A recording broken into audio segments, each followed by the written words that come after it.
किसानों का ये क्षेत्र है और आज इस क्षेत्र में अपने जननायक को पाकर पूरा बस्तर और छत्तीसगढ़ आनंदित है, प्रसन्न है। ये छत्तीसगढ़ को, बस्तर को प्रधानमंत्री माननीय नरेंद्र मोदी जी कितना प्यार करते हैं, कितना लगाव रखते हैं, ये इस बात से साबित होता है कि दुनिया की सबसे बड़ी स्वास्थ्य योजना आयुष्मान भारत योजना की शुरुआत के लिए उन्होंने बस्तर को चुना था। ये बस्तर के प्रति उनके प्रेम को दर्शाता है। आज यहाँ आकर एक हम सबको आदिवासी समाज की बेटी जब से छत्तीसगढ़ श्रीमती द्रौपदी मुर्मू को उन्होंने राष्ट्रपति के पद पर बिठाया। ये आदिवासी समाज के प्रति उनके प्रेम को दर्शाता है। आज इस प्रकार से वर्षों से महाराज समाज के लोग अपने संवैधानिक अधिकारों से वंचित थे, उनको अधिकार दिलाने वाले जननायक आदरणीय प्रधानमंत्री माननीय नरेंद्र मोदी जी का आज बस्तर में आगमन हुआ है। ऐसे प्रदेश की 12 जनजातियां केवल लिपिकीय त्रुटि से अपने गांव का अपने संवैधानिक अधिकारों से वंचित थे। ऐसे लोगों को अधिकार दिलाने का काम करने वाले प्रधानमंत्री माननीय नरेंद्र मोदी जी आज बस्तर के धरती पर उनका आगमन हुआ है। आज उन्होंने इस आदिवासी क्षेत्र में और छत्तीसगढ़ को 26,000 करोड़ रुपए से अधिक की सौगात उन्होंने दी है। एक बार जोरदार ताली बजा के माननीय प्रधानमंत्री जी का अभिनंदन और स्वागत करें। लगातार आदिवासी इलाकों में काम करने 3 लाख करोड़ रुपए से अधिक की राशि उन्होंने छत्तीसगढ़ के विकास के लिए दी है। इस क्षेत्र के सारे आदिवासी आपके साथ हैं। कांग्रेस का विकास विरोधी चेहरा सामने आया है। हमेशा की तरह आज जब बस्तर और छत्तीसगढ़ को 26,000 उजागर कराया है, पर बस्तर के लोगों ने कांग्रेस के आह्वान को खता बताते हुए इतनी बड़ी संख्या में यहाँ पर आए हैं। ये बताता है कि परिवर्तन होने वाला है। ये बताता है कि राज्य से कांग्रेस की अन्यायी अत्याचारी भ्रष्टाचारी सरकार जाने वाली है। ये बताता है। मेरे बस्तर के प्यारे सम्माननीय अतिथियों की गरिमामयी उपस्थिति में प्रारंभ होगा। सबसे लोकप्रिय मुख्य अतिथि स्वीकार कर रही हैं माननीय श्रीमती प्रियंका गांधी, महासचिव अखिल भारतीय कांग्रेस कमेटी। अध्यक्षता करेंगे माननीय मुख्यमंत्री छत्तीसगढ़ शासन श्री भूपेश बघेल जी। साथ ही उपस्थित होंगे माननीय उप मुख्यमंत्री छत्तीसगढ़ शासन श्री टी.एस. सिंहदेव। विशिष्ट अतिथि सुश्री कमल खिलने वाला है शैलजा कुमारी जी, प्रभारी छत्तीसगढ़ अखिल भारतीय कांग्रेस कमेटी। श्री चरणदास महंत जी, अध्यक्ष विधानसभा छत्तीसगढ़। श्री दीपक बैज जी, सांसद बस्तर।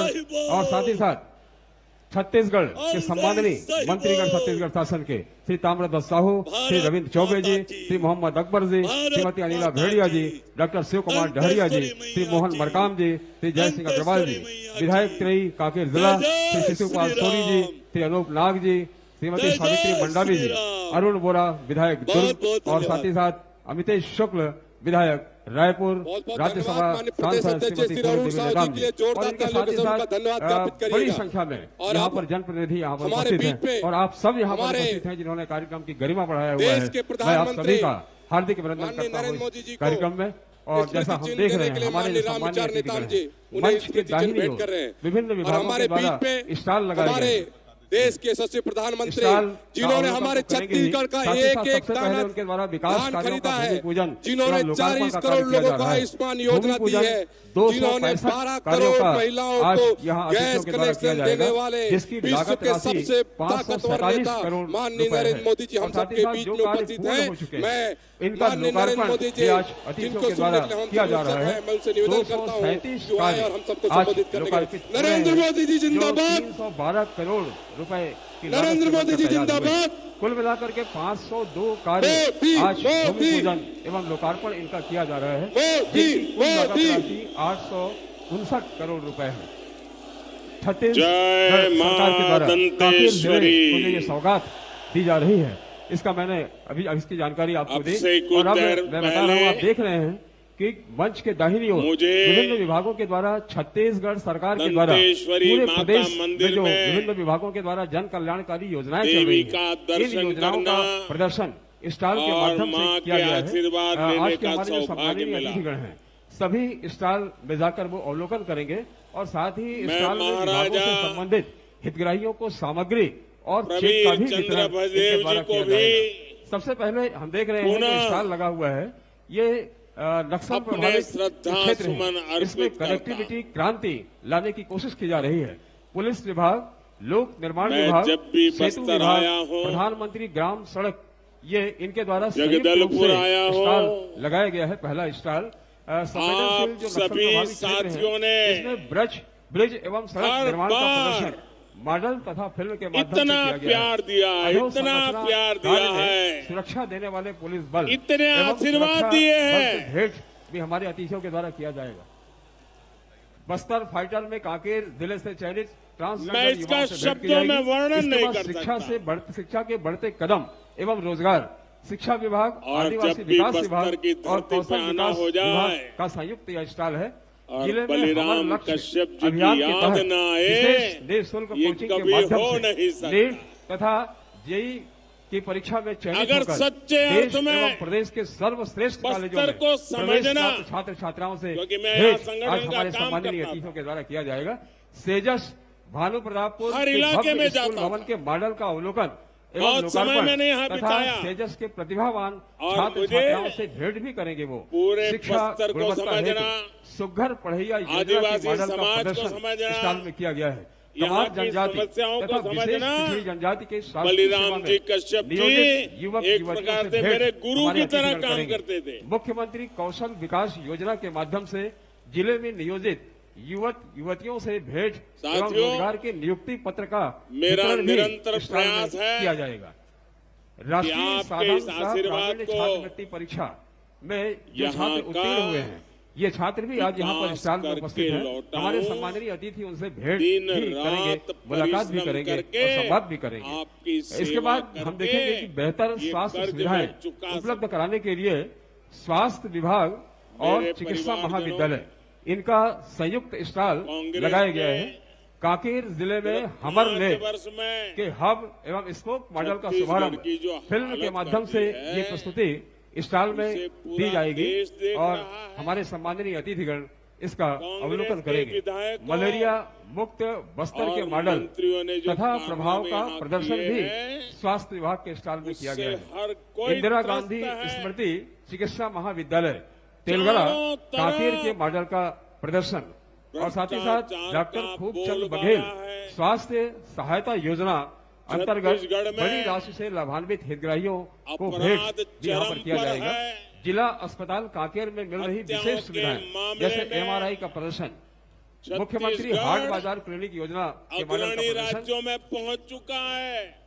और इसके बाद जो कभी-कभी स्टॉल तो लगाए गए हैं, लगता काफी है योजनाएं हैं उसमें। राजस्थान चौथा और स्टॉल है छत्तीसगढ़ प्रसंस्करण के बीच से स्पर्धा आमदनी में चल वृद्धि। रही है इसमें वन विभाग, कि कृषि कहाँ विभाग, सबसे कृषि ज्यादा विज्ञान केंद्र हत्याएं और होती कृषि है, अभियांत्रिकी कहाँ इनका संयुक्त सबसे स्टॉल ज्यादा लगाया गया लूट है। होती और है, इसके बाद बस्तर संभाग की कहाँ कला प्रतिभा सबसे को ज्यादा प्रदर्शित करने वाला स्टॉल है। महिलाओं पर इस अत्याचार स्टॉल को होते हैं। वन विभाग और राजस्थान और खादी तथा छत्तीसगढ़ ग्रामोद्योग विभाग ने लगाया आजकल है। एक दूसरे की तत्पश्चात स्पर्धा में वन लगे हुए हैं। संसाधन संवर्धन एवं संरक्षण का छत्तीसगढ़ में स्टॉल लगाया गया है। आदिम जाति एवं कल्याण विभाग, वन विभाग ने यह संयुक्त रूप से स्टॉल लगाया है। काफी योजनाओं का और प्रदर्शन इसमें बैनरों किया गया में दिखता है। और है अंतिम स्टॉल जो है या वो है फिर गोधन न्याय योजना एवं कांग्रेस रिपा से के सुराजी नेताओं ग्राम की की ओर तिजोरी में अग्रसर। दिखता है। पंचायत एवं ग्रामीण विकास, कृषि पशुधन, उद्यानिकी और मत्स्य, कांग्रेस ने इनका संयुक्त यह स्टार लगाया गया है। छत्तीसगढ़ को अगर दिया है तो वो है। आदरणीय प्रियंका जी सभी स्टॉल का अवलोकन कर रही हैं। माननीय मुख्यमंत्री जी साथ में हैं। मंच में हमारे बीच में पंचायत मंत्री आदरणीय रविंद्र चौबे जी उपस्थित हैं। ये लोगों की हमारे नगरीय प्रशासन मंत्री आदरणीय शिव डहरिया जी, खाद्य मंत्री आदरणीय अमरजीत भगत जी, आदिम जाति कल्याण मंत्री आदरणीय मोहन मरकाम जी, इसलिए हमारे आबकारी और उद्योग विभाग के मंत्री कोने कवासी लखमा जी, हमारे जिले की प्रभारी मंत्री अनिला भेड़िया जी मंच में उपस्थित है। एक बार जोरदार तालियों से स्वागत करें। हमारे बीच में ही विधानसभा के अध्यक्ष आदरणीय डॉक्टर चरणदास महन जी, विधानसभा के उपाध्यक्ष आदरणीय संत नेताम जी भी मंच में उपस्थित है। उनका भी हम हार्दिक स्वागत अभिनंदन करते हैं। प्रियंका जी जब तक मंच में आए, मैं हमारे बस्तर के लोकप्रिय दादी कवासी लखमा जी को मैं आमंत्रित करता हूं, आकर हम सबको यहाँ पे संबोधित करें। आदरणीय कवासी लखमा जी, बदल के रही वो आओ नहीं सही वो बदल के रही वो। मेरे परिवारजनों, ये बस्तर, ये दंडकारण्य आज बना हो ऐसा नहीं है। यहां आदिवासी मेरे भाई बहन, मोदी प्रधानमंत्री बना, आज उसके बाद आकर के नहीं बसे। हमारे देश के नेता भाजपा की सरकार बनने के बाद कांग्रेस पार्टी के आदिवासी भाई बहन नहीं आए। आप लोग के बीच में आई है। लोग तो तब भी प्रियंका गांधी के लिए जोरदार ताली मारो भाई, आए थे जोरदार। उसके बाद मेरे आदिवासी छत्तीसगढ़ के नेता, छत्तीसगढ़ का मुख्यमंत्री के लिए जोरदार ताली मारो। अटल जी की सरकार ने आज अलग छत्तीसगढ़ का कांकेर में पंचायती राज सम्मेलन में सरकारी थी, पूरा अटल जी की सरकार थी, जिसने हमारे विधायक, सांसद अलग जनजातीय और हमारे अलग पत्रकार, मंत्रालय बनाया, सरपंच, जिला विकास पंचायत के लिए अलग बजट बनाया, जनपद और जनजातीय विकास सब के लोग लिए मैं बधाई पूरी देता हूं। सरकार के अंदर एक विभाग आज खड़ा कर दिया। ये पंचायती राज सम्मेलन है। इतने दशकों हमारे तक क्या बस्तर के किया भाई? आदिवासी लोगों के लिए कांग्रेस ने सिर्फ बस्तर को भी इस समाज को विकास के लिए किया, अगर कोई किया है, परवाह ही नहीं की। स्वर्गीय राजीव गांधी ने किया है। उनके 2-4 आज उसी का ठेकेदारों को देन है। संभालते थे।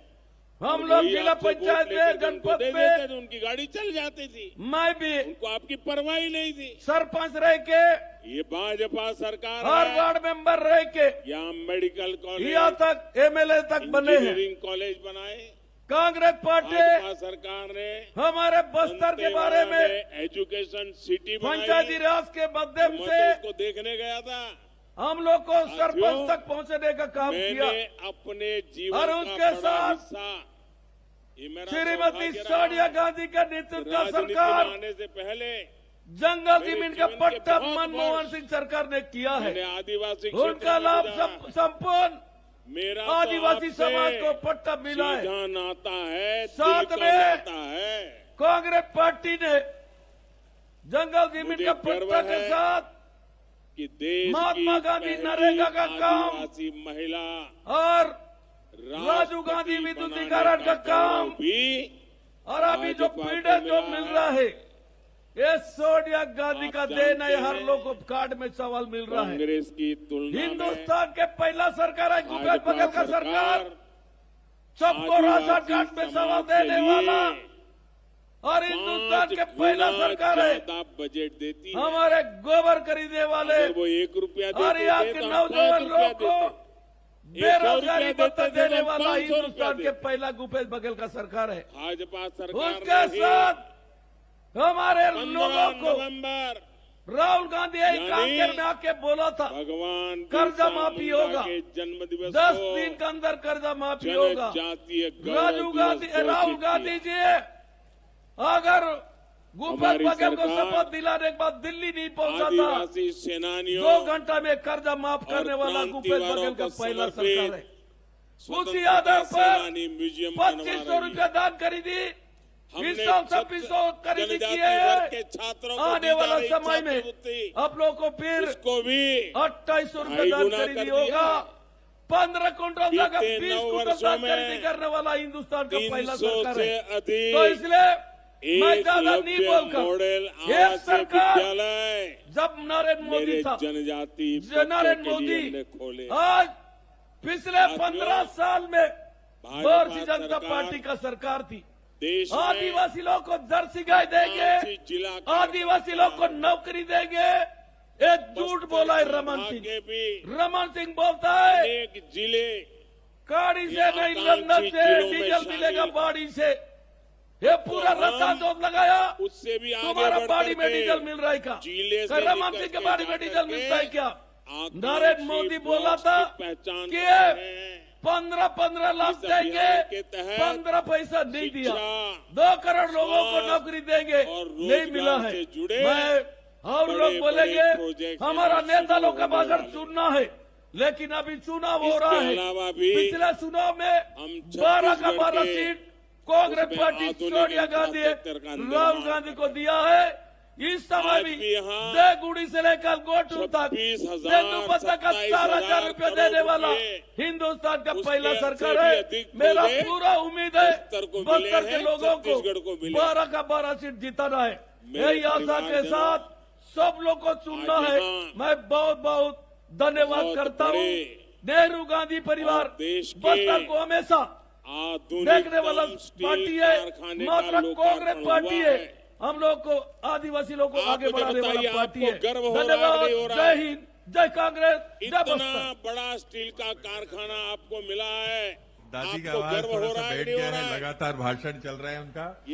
अब मैं बहुत ही सम्मान के साथ नगरीय प्रशासन विभाग के मंत्री आदरणीय शिव डहरिया जी को मैं आमंत्रित करता हूं हम सबको संबोधित करने के लिए। आज नगरीय निकाय एवं पंचायती राज महासम्मेलन में हम स्वागत भी करते हैं और आदरणीय डहरिया जी को आमंत्रित करता हूं। एक बार जोरदार तालियों से डहरिया जी का स्वागत करें। मुख्यमंत्री भी नहीं, आप कहिए भैया, आपकी भलाई के काम में ये सरकार ने बोलिए भारत माता की, छत्तीसगढ़ में तारीख की, बुढ़ादेव महाराज की। चाहते हैं तो वहां आकर के बैठना चाहिए कि नहीं बैठना चाहिए? नहीं आते हैं। इसके 2 कारण है।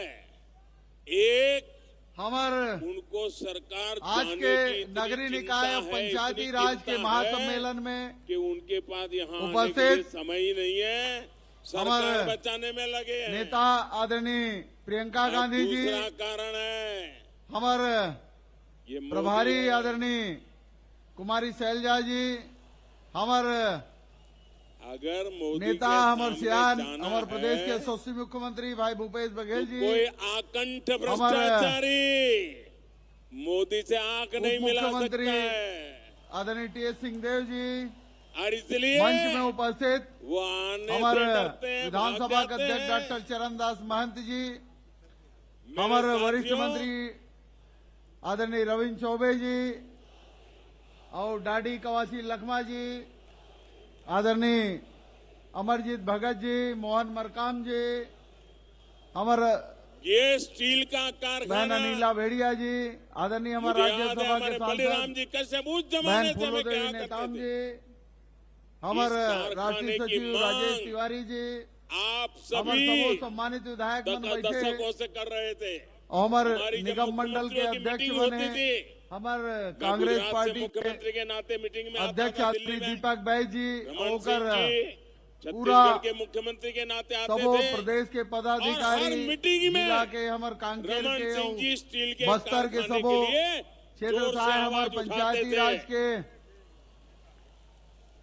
और नगरीय निकाय के सबो सम्मानित पदाधिकारी मन, कार्यकर्ता मन और हमारे जानते हैं कांकेर जिला के आस पास के आए हमारे पंचायती राज सम्मेलन के सबो पदाधिकारी मन, कांग्रेस के मंच में बैठे हमारे सबो साथी मन और आदरणीय पत्रकार साथी मन और करप्शन की बोलबाला आज के हमारे सोच पड़ी थी। नेता आदरणीय प्रियंका गांधी जी आए हैं। कांग्रेस की और आप सब जाना तो हमारे भाई भूपेश बघेल जी के नेतृत्व में छत्तीसगढ़ में पहली बार छत्तीसगढ़िया मन के राज आए हैं और पूरा प्रदेश में सबो क्षेत्र में आज विकास के कोई काम होते तो हमारे छत्तीसगढ़ राज्य में होते हुए जैसे हमारे पंचायती राज की बात करते हमारे और कवासी लखमा जी बताई, हमारे बहन फूलो देवी ने ताम जी बताई, पंचायती राज नगर निकाय अधिकार दे के काम हमारे कांग्रेस के सरकार करे हुए। आप जो भाई भूपेश बघेल जी के नेतृत्व में पंचायती राज के काम अच्छा चला थे। पहले उसका था और हमारे जो घोषणा रही से वादा रही से हम 36 वादा करे रहे, 35 वादा पूरा कर दे हन। विदेश में साफ किया जेमा किसान के कर्जा माफ, बिजली के बिल हाफ, पानी भरना के पैसा माफ और धान के 2500 रुपया के लगातार 3 साल 2500 रुपया दे हन। ये साल धान बेचे जेकर 2640 रुपया मिले। हमारे रविंद्र चौबे जी बैठे ओकरे नेतृत्व में पॉलिसी बने रही सवे उसे ये साल ये धान बोए होते कर कीमत 2700 पौने 2800 रुपया मिली, जो पूरा देश में सबसे ज्यादा धान की कीमत देने वाला राज्य है तो हमारे छत्तीसगढ़ राज्य है।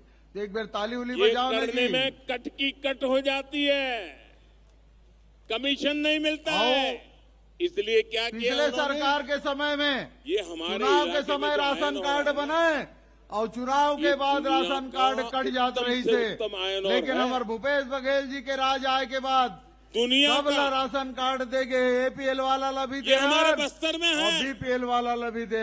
लेकिन ये क्या करते थे,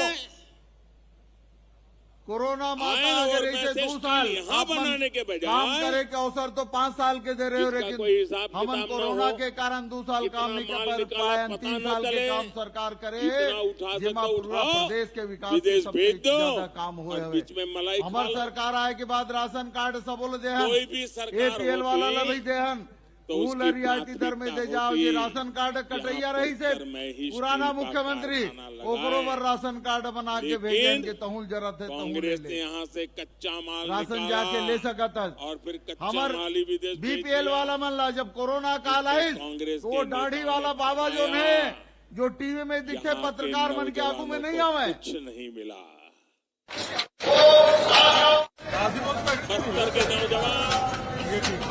मजदूरी करने के लिए दूसरे राज्यों में जाने के लिए मजबूर हो गए। ये मोदी है, आपके बीच में पलाता है, इसलिए आपका ही सोचता है। गरीब की चिंता, गरीब के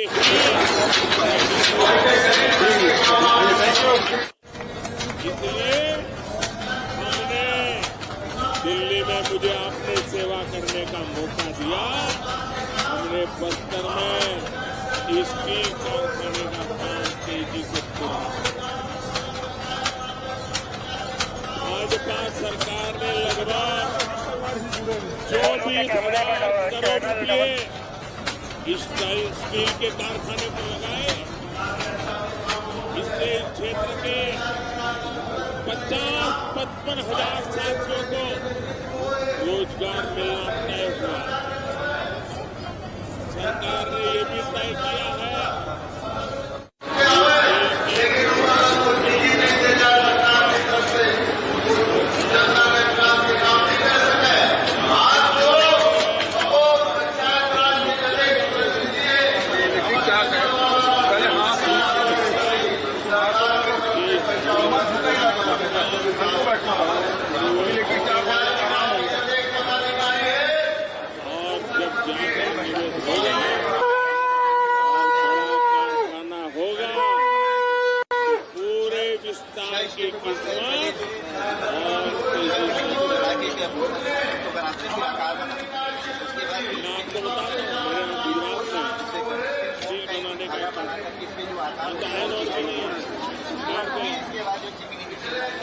लेकिन स्टील कारखाना होने के कारण कार बनाने के अनेक कारखाने वहां लग गए।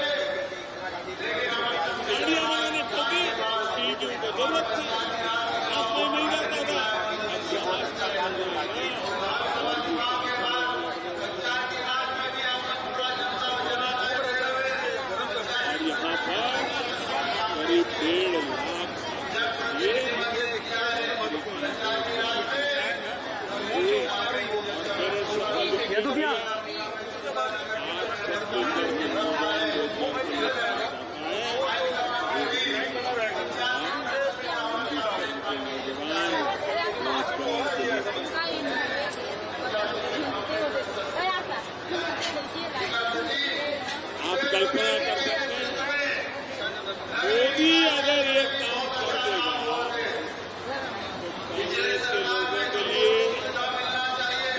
विस्तार के रास्ते रुक जाएंगे। किसान में से जो माल खाते थे उसको मोदी ने ताला लगा दिया और इसलिए छटपटा रहे हैं। आज भी कितनी झूठी बातें फैलाई, लेकिन आपने उन पर ये समाचार पत्रिका करके आपने उनको तमाशा झूठी बातें फैलाकर इनका इरादा समझिए। बख्तर के मेरे नौजवानों, इनका इरादा समझिए। ये झूठी बातें फैलाकर ये स्टील प्लांट को भी हड़पना चाहते हैं। इस स्टील प्लांट को भी कांग्रेसी अपने बच्चों, अपने रिश्तेदारों की तिजोरी भरने का माध्यम बनाना चाहते हैं। लेकिन मेरे बख्तर के भाइयों बहनों, ये मोदी की गारंटी है, ये मोदी नहीं होने देगा। ये बस्तर का स्टील प्लांट आपका है, बस्तर के लोगों का है। इस स्टील प्लांट के मालिक मेरे बस्तर के लोग हैं, मेरे छत्तीसगढ़ के लोग हैं। मोदी इसका मालिक नहीं है, मोदी इसका मालिक नहीं है, और नहीं कोई दूसरा नेता, कोई कांग्रेसी को मैं इसका मालिक बनने देने वाला। इस प्लांट के मालिक सिर्फ और सिर्फ बस्तर के मेरे भाई बहन हैं। ये हक आपका है, कोई आपका हक छीन नहीं सकता। इस पर कांग्रेस के नेताओं को किसी भी हालत में कब्जा नहीं करने दिया जाएगा। उनको कच्ची कंपनी, कमीशन कंपनी, भ्रष्टाचार, बेईमानी करने का मौका नहीं दिया जाएगा। आप मेरे साथ सहमत हैं तो एक काम करिए, अपना मोबाइल फोन निकालिए और उसकी फ्लैश लाइट चालू कीजिए। मेरी इस बात के समर्थन में अपने मोबाइल की फ्लैश लाइट चालू करें। शाबाश, देखिए वहां दूर दूर तक शाबाश, ये ताकत है। वहां देखिए ये मीडिया वाले आपकी फोटो निकाल रहे हैं, देखिए ये समर्थन है, ये स्टील प्लांट के लिए समर्थन है। कैसा झूठ बोलते थे और ईमानदारी देखिए, ये सच्चाई यहाँ देखिए। बहुत बहुत धन्यवाद मेरे बस्तर के भाइयों बहनों।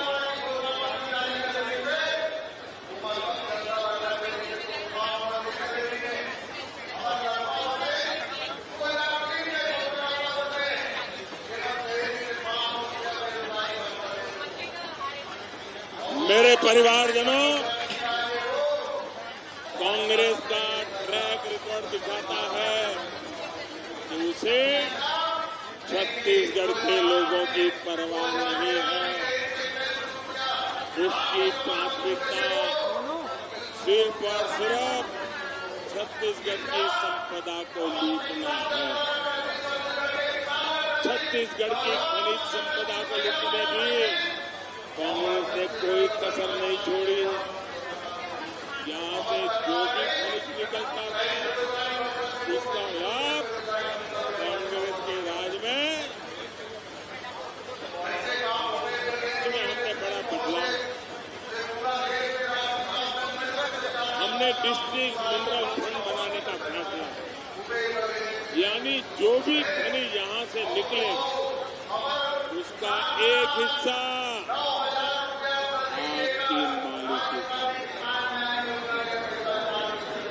आपके विकास के लिए होगा।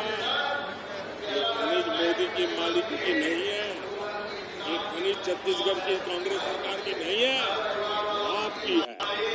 इसका हक आपको देने का काम ये मोदी ने किया। आपको विकास का साझेदार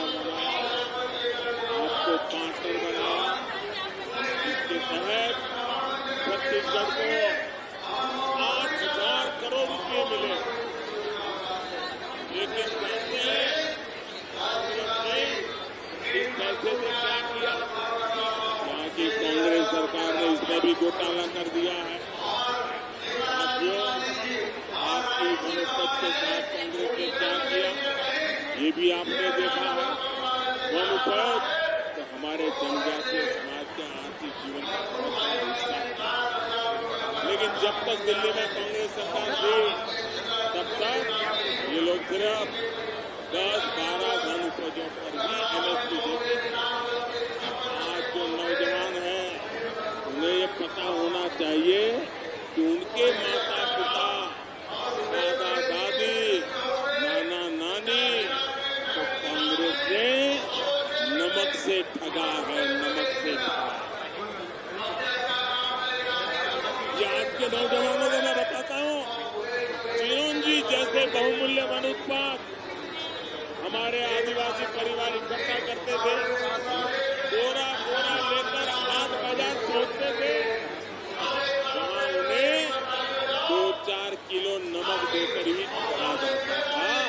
आपके दादा दादी के साथ ये तो भाजपा सरकार है कि जिसने राशन की दुकानों में मुफ्त में नमक देना शुरू किया, तब जाकर कांग्रेस का ये शोषण बंद हुआ। जो उत्पाद MSP के दायरे में नहीं थे, उन्हें कांग्रेस के ठेकेदार ऐसे ही औने पौने दाम पर खरीदते थे, फिर ज्यादा मुनाफा पर बेच देते थे। आज भाजपा सरकार करीब 90 वन उपज को MSP के दायरे में ला चुकी है। कितनी 90, कितनी पहले कितनी 10-12 कांग्रेस के जमाने में कितनी थी? कांग्रेस के जमाने में कितनी थी? मोदी कितना पहुंचाया? मोदी ने कितना पहुंचाया?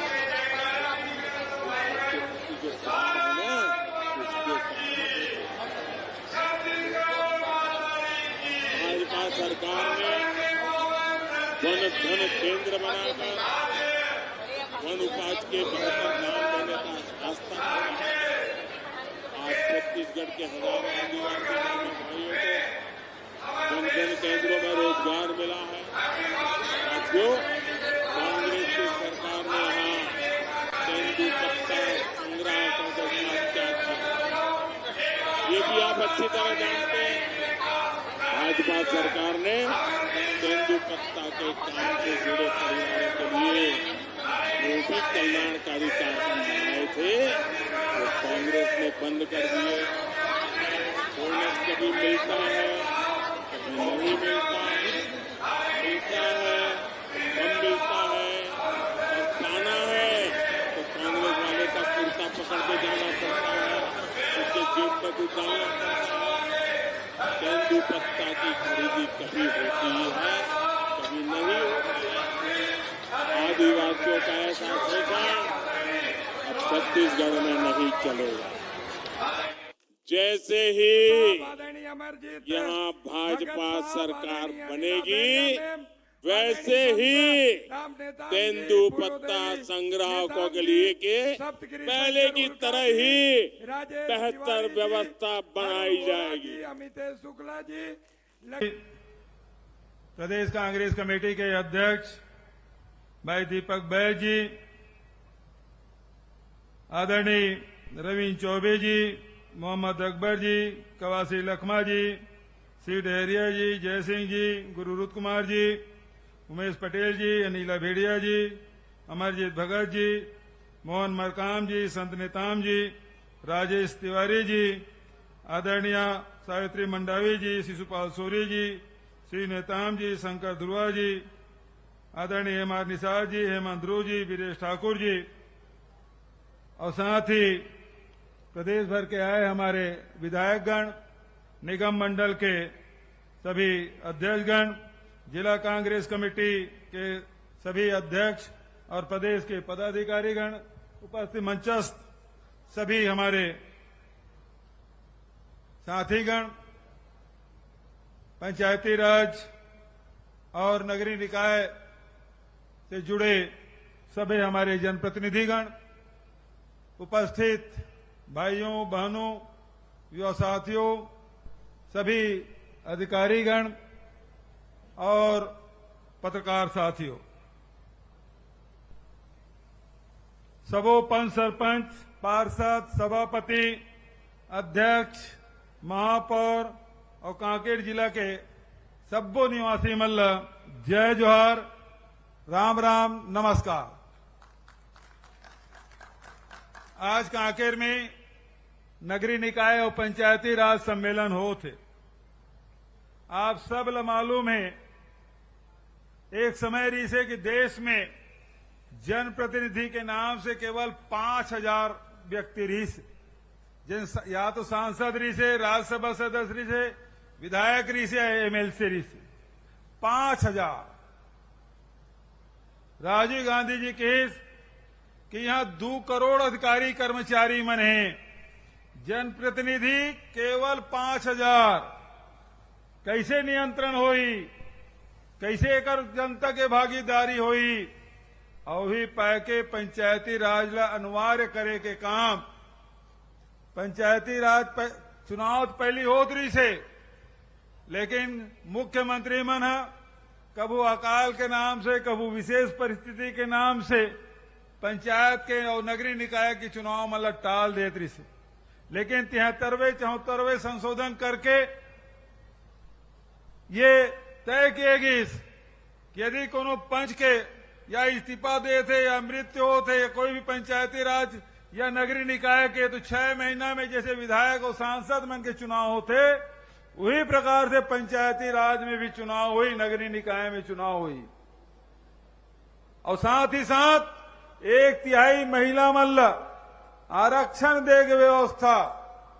पहले हम गांव जान सभा करण, महिला मन बहुत दूर में बैठे रहा है। बड़े नेता मन आए, पब्लिक तो रहा है, लेकिन महिला मन दूरिया में बैठे रहा है। लेकिन जब ले पंचायती राज लागू होए, महिला मन मंच में बैठे, देख ले सब लुगरा वाली में सब बैठे, यूं तरफ देख ले, यूं तरफ देख, संगीता से लेकर रश्मि तक सब महिला मन बैठे। फूलो देवी और गंगा दीदी, लक्ष्मी बहन सब सामने में बैठे, प्रियंका दीदी के बगल में बैठे, शैलजा दीदी पुराना नेता है, लेकिन यूं मन सब साथ में बैठे। सभा में भी आते और मंच में भी बैठे थे, पंचायत ला भी संचालित करा थे और महापौर बन के भी एक से एक काम करा थे। जिला पंचायत के अध्यक्ष है, जनपद के अध्यक्ष है, सरपंच है। अब आदमी मन कोनो सरपंच पति एसपी बन जाते, सरपंच पति कोनो जेपी, ये स्थिति हो गई है। हमारे मन के पहचान वही प्रकार के हो जाते, सरपंच पति, महापौर पति, एमपी हो गए, ऐसे हमारे मन की स्थिति। लेकिन छत्तीसगढ़ में पंचायती राज या नगरीय निकाय देख ले, आरक्षण तो 33% के, 50% के, वो कर ले ज्यादा। हमार पंच है, सरपंच है, जनपद है, एक में महिला मन की संख्या।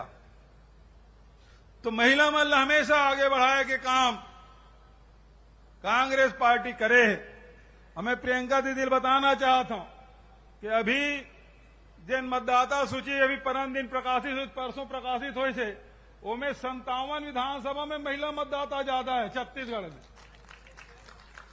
और नारायणपुर विधानसभा जब 57% महिला मन है, जिन सबसे अबूझ मार के क्षेत्रों में शामिल है, सबसे ज्यादा महिला मतदाता। तो छत्तीसगढ़ में जो लिंग अनुपात है देश के सबसे बढ़िया। हमारे यहां कोई भेदभाव नहीं हो बेटी बेटा मन में, और वही कारण से देख ले मतदाता में महिला मन के संख्या अधिक है पुरुष से। तो ये पंचायती राज के फायदा, महिला मन आगे बढ़ाए के फायदा ये लगातार हो थे। पंचायती राज ला मजबूत करे बर निरंतर हमार सरकार काम करा थे, चाहे पंचायत मन के, सरपंच के, पंच के, जनपद के, जिला के, सब के मानदेय बढ़ाए काम करें। हमारे पार्षद और अध्यक्ष और महापौर मन के मानदेय बढ़ाए के काम करें। ओकर मन के क्षेत्र विकास निधि के पैसा बढ़ाए के काम करें। तो हमन लगातार पंचायती राज ला मजबूत करे के काम करें।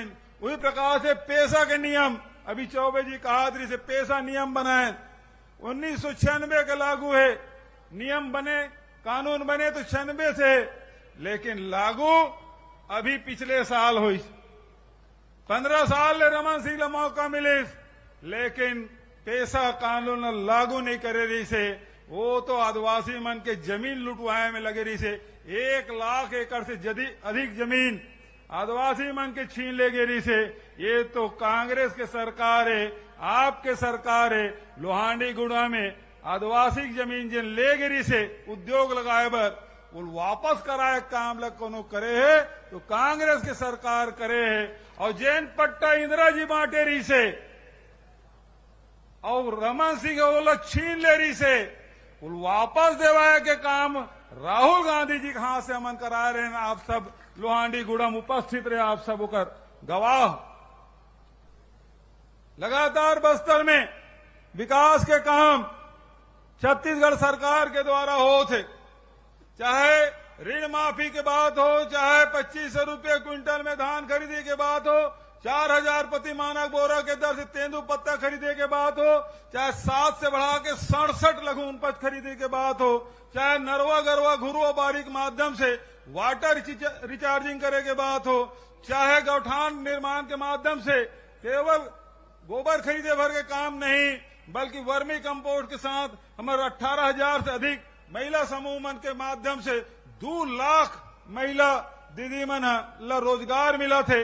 अभी 300 रूरल इंडस्ट्रियल पार्क हम शुरू करे हैं, तेकर माध्यम से रोजगार के नया रास्ता जिन महात्मा गांधी के रास्ता है तेमें हमार सरकार चल पड़े है और ओकर से नौजवान मन ला रोजगार देवाए के काम, मिलेट्स के खरीदी के व्यवस्था, समर्थन मूल्य घोषित करे के व्यवस्था, ओकर वैल्यू एडिशन करे के व्यवस्था, इमली के कैंडी बना थे, तिखूर के सेक बना थे। अभी नथियानाव गांव में मिलेट्स के प्लांट जब 22 प्रकार के खाद्य सामग्री बना थे। प्रयास ये है कि हमारे जन उत्पादन है तेकर सही मूल्य मिलना चाहिए। जैन बात राहुल गांधी जी के रिसे के न्याय के रास्ता और वही न्याय के रास्ता जो राहुल जी के रिसे न्याय मिलना चाहिए, तो न्याय के रास्ता में छत्तीसगढ़ सरकार चला थे। वही पाए के राजीव गांधी किसान न्याय योजना, गोधन न्याय योजना, भूमि श्रमिक न्याय योजना और हमारी जन संस्कृति है तेला बचाए के काम। आज 5000 से अधिक हमारे देवगुड़ी है, तेला बनाए के काम हमारे हाथ में ले हैं और अभी लगभग 2400 से अधिक हमारे देवगुड़ी माता गुड़ी मन के निर्माण हो गए। और साथ ही जतेक भी हाट पहाड़िया है, बजनिया है, जैन सिरहा है, गुनिया है, बैगा है, तीनों मन ला मान दे 7,000 रुपये सालाना दे के फैसला। तो हमारे संस्कृति बचाए के काम निरंतर हमन मन के द्वारा हो थे। आदिवासी भाई मन, बस्तर के साथी मन हमेशा राष्ट्र से जुड़े हुए, देश से जुड़े हुए, देश प्रेम के भावना होकर मैंने कूट कूट के भरे। ये बगल में मैं आप ला स्मरण दिलाना चाहता हूं, टाटा जमशेद टाटा आरिस बैला गाड़ी में राजनांदगांव ले और केस वहां के आदिवासी भाई मन ला ये जिन राजहरा के जिन खदान है तेला हम अल्लाह दे दे, वहां का आदिवासी मन की सरकार ला हम दे सकता, लेकिन निजी हाथ में हमन नहीं देन। और ओकर बाद 1955 में पंडित जवाहरलाल नेहरू भिलाई इस्पात संयंत्र शुरू करी और ये खदान ला वहां का आदिवासी मन सौंपीस। वही प्रकार से एनएमडीसी जिन बैला डीला खदान है जिन देश के निर्माण में काम आते, लेकिन दुर्भाग्य मोदी और डबल इंजन के सरकार वो जिन खदान है 13 नंबर के ओला मोदी जी और रमन सिंह दोनों मिल के अडानी दे दी से दंतेवाड़ा के आदिवासी भाई मन, दंतेवाड़ा संगवारी मन, हमारे सरपंच मन ओकर विरोध करीस। दीपक भाई साथ में रिसे, देती कर्मा साथ में रिसे, सब बस्तर के हमारे जनप्रतिनिधि मन के निजी हाथ में नहीं जाना चाहिए।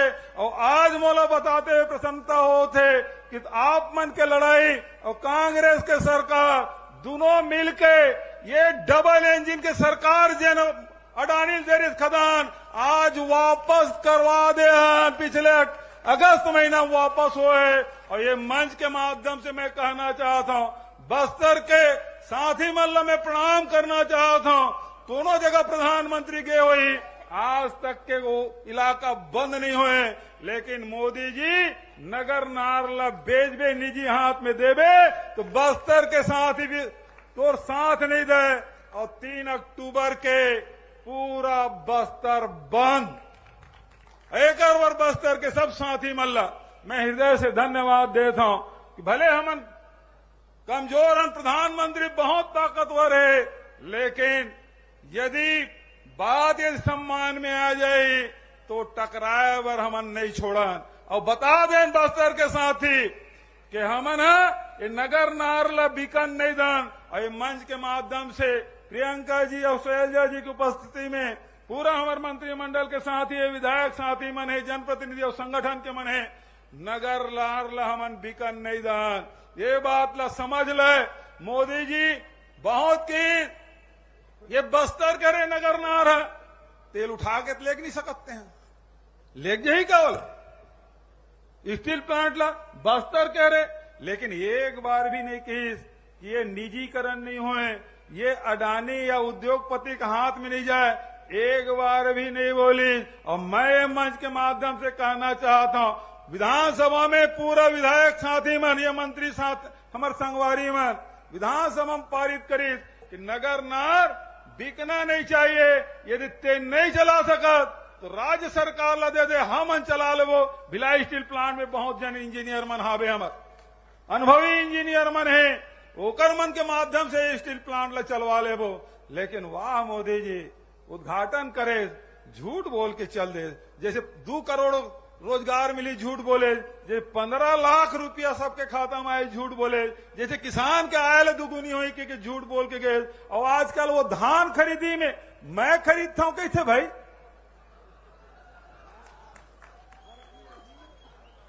कते झूठ बोली भाई। वो दिन खड़गे जी आए तिनकी से झूठों का सरदार है। और वो नगर नार के बारे में झूठ, कोई कांग्रेसी के हाथ में नहीं बिकना था। और हमन तो लेबे नहीं करना भैया, हमन तो जनता पर खोलवा था। नेहरू जी से लेके राजीव जी और मनमोहन सिंह जी तक जब का सार्वजनिक उपक्रम बनाए वो देश भर बनाए हैं। लेकिन देश की जन संपदा है जो नेहरू जी से लेकर मनमोहन सिंह जी जब का सार्वजनिक उपक्रम बने हैं, वो बेचे काम कोनो करा थे। तो एक आदमी है, कौन हवे, जोर से बोलो। और खरीदत कौन है, और जोर से बोलो। देश जाना था। एक तरफ देश के निर्माण करने वाला संगठन है और दूसर तरफ बेचने वाला मन के। और आए के बाद का आएगी थे, हमन बोलो हमार हाथ में नहीं आन देना। हमन तो भाई देश भर चाहत, आदिवासी जमीन दे है ताकि बस्तर के लोगन मन ला रोजगार मिले। एकर बर दे है, एकर बर नहीं दे कि अडानी और बड़े उद्योगपति के हाथ में जाए और आरक्षण के लाभ मत मिले। सार्वजनिक उपक्रम रही हमारा अनुसूचित जाति के, जनजाति के, पिछड़े वर्ग के, ईडब्ल्यूएस के सब ला आरक्षण के लाभ मिली, महिला मन ला आरक्षण के लाभ मिली। लेकिन यदि निजी हाथ में चल दी तो आपके हाथ में कुछ नहीं आने वाला। वही पाए के बस्तर के साथी मन बंद के आह्वान करे, हम होकर समर्थन करें। आज हमारी जो सरकार है निरंतर आम जनता के विकास और उन्नति पर काम करत है। आप सब प्रियंका जी ने सुनना चाहत हो, मैं बहुत ज्यादा देर तक के आपके बीच में नहीं रहना चाहूं, लेकिन जब आया हूं तो कुछ बात बोल के जाऊं। राजेश तिवारी कुछ और यहाँ के विधायक मन कुछ मांग करे है तो घोषणा भी कर देता हूं, ठीक नहीं का। तो सबसे पहले टांका पारा में महानदी में पुल निर्माण, दूसरा जतका स्थानीय भाषा है हमार, जैसे सरगुजा में सरगुजिया है, कोड़ूक है, ये तरफ हमार हल्बी है, गोड़ी है, भतरा है, मुरिया है, मारिया है, कुछ बंगाली समाज के मन है, सबके स्थानीय भाषा में जिन्हें हम पढ़ाई शुरू करें, शिक्षक के भी नियुक्ति करवो। आदिवासी पुस्तकालय की स्थापना एकड़ मांग है। कांकेर के नरहरपुर सड़क चौड़ीकरण शीघ्र पूर्ण कराई जाए, बजट में स्वीकृत है। अंतागढ़ से घोड़ा गांव अंजाड़ी मार्ग में पुल निर्माण और अभी जैसे मेडिकल कॉलेज इंदिरा जी के नाम से ओकर स्मृति में ओकर नामकरण करें। इंदिरा जी के आदिवासी ऊपर बड़ा प्रेम और कारण से यहाँ साथी मन मांग कर रही से भाई मनोज मंडावी वो समय उपाध्यक्ष रही से, भाई राजेश तिवारी ये सब मिलकर मांग कर रही से ये मेडिकल कॉलेज है तो इंदिरा जी के नाम से होना चाहिए। आज मोल प्रसन्नता है, आज पखानजूर के साथी मन आए हैं, वहां के किसी महाविद्यालय है तेनों ला इंदिरा जी के नाम से रखे मांग करे, मैं ओकरो घोषणा करा था। एक दो बात हो कि छत्तीसगढ़ में राज्य पावर कंपनी अंतर्गत 1 अप्रैल 2004 अथवा इसके उपरांत नियुक्त लगभग 10,000 कर्मियों के लिए लागू नवीन अंशदायी पेंशन योजना के स्थान पर पुरानी पेंशन योजना लागू करने की भी घोषणा करता हूं। हम तो ओल्ड पेंशन स्कीम पहले लागू कर दे रहे हैं, लेकिन पावर कंपनी है एकरों में यूं घोषणा करा था। और इसी प्रकार से वर्तमान में सीधी भर्ती के उप निरीक्षक 67%, पदोन्नति के उप निरीक्षक 33% है। बेहतर पदोन्नति के उद्देश्य से पदोन्नति का अनुपात बढ़ाकर 40% किया जाता है। इसे भविष्य में 125 से अधिक आरक्षकों, प्रधान आरक्षकों, सहायक उप निरीक्षकों के प्रत्येक श्रेणी को इसका लाभ मिलेगा। मैं बहुत ज्यादा उस समय नहीं लेते हुए कांकेर में कांग्रेस के साथी मन के बहुत इच्छा रही से कि प्रियंका जी यहाँ आए, इंदिरा जी के पोती जगदलपुर तो गए चरी से, कांकेर में भी बहुत मांग रही से। आज आप सब जन मांग करे रहे प्रियंका जी आपके बीच में आए, आपसे बात करें, तो मैं आप सब से निवेदन करना चाहता हूं कि जोरदार ताली बजाओ और नारा लगाओ, दोनों हाथ उठा के। कांग्रेस पार्टी, मल्लिकार्जुन खड़गे, सोनिया गांधी, राहुल गांधी। अब नारा लगाओ प्रियंका जी के आज तक के तुम्हारा ताली बजते रहना चाहिए, नारा लगते रहना चाहिए। तैयार हो? प्रियंका गांधी जिंदाबाद, प्रियंका गांधी जिंदाबाद, प्रियंका गांधी जिंदाबाद। तुम ताली बजाते रहो। आदरणीय प्रियंका दीदी आए हैं, हम सबको संबोधित करें। आदरणीय प्रियंका जी।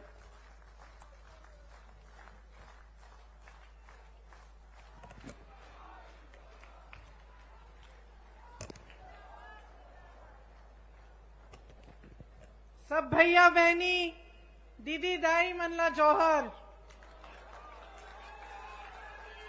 श्री भूपेश बघेल जी, सुश्री कुमारी शैलजा जी, श्री चरणदास महंत जी, श्री टी.एस. सिंहदेव जी, श्री दीपक बैद जी, श्रीमती फूलो देवी नेताम जी, श्री कवासी लखमा जी, श्री राजेश तिवारी जी, श्री लखेश्वर बघेल जी, श्रीमती सुभद्रा सलाम जी, आप सबका भी आज इस सभा में बहुत बहुत स्वागत।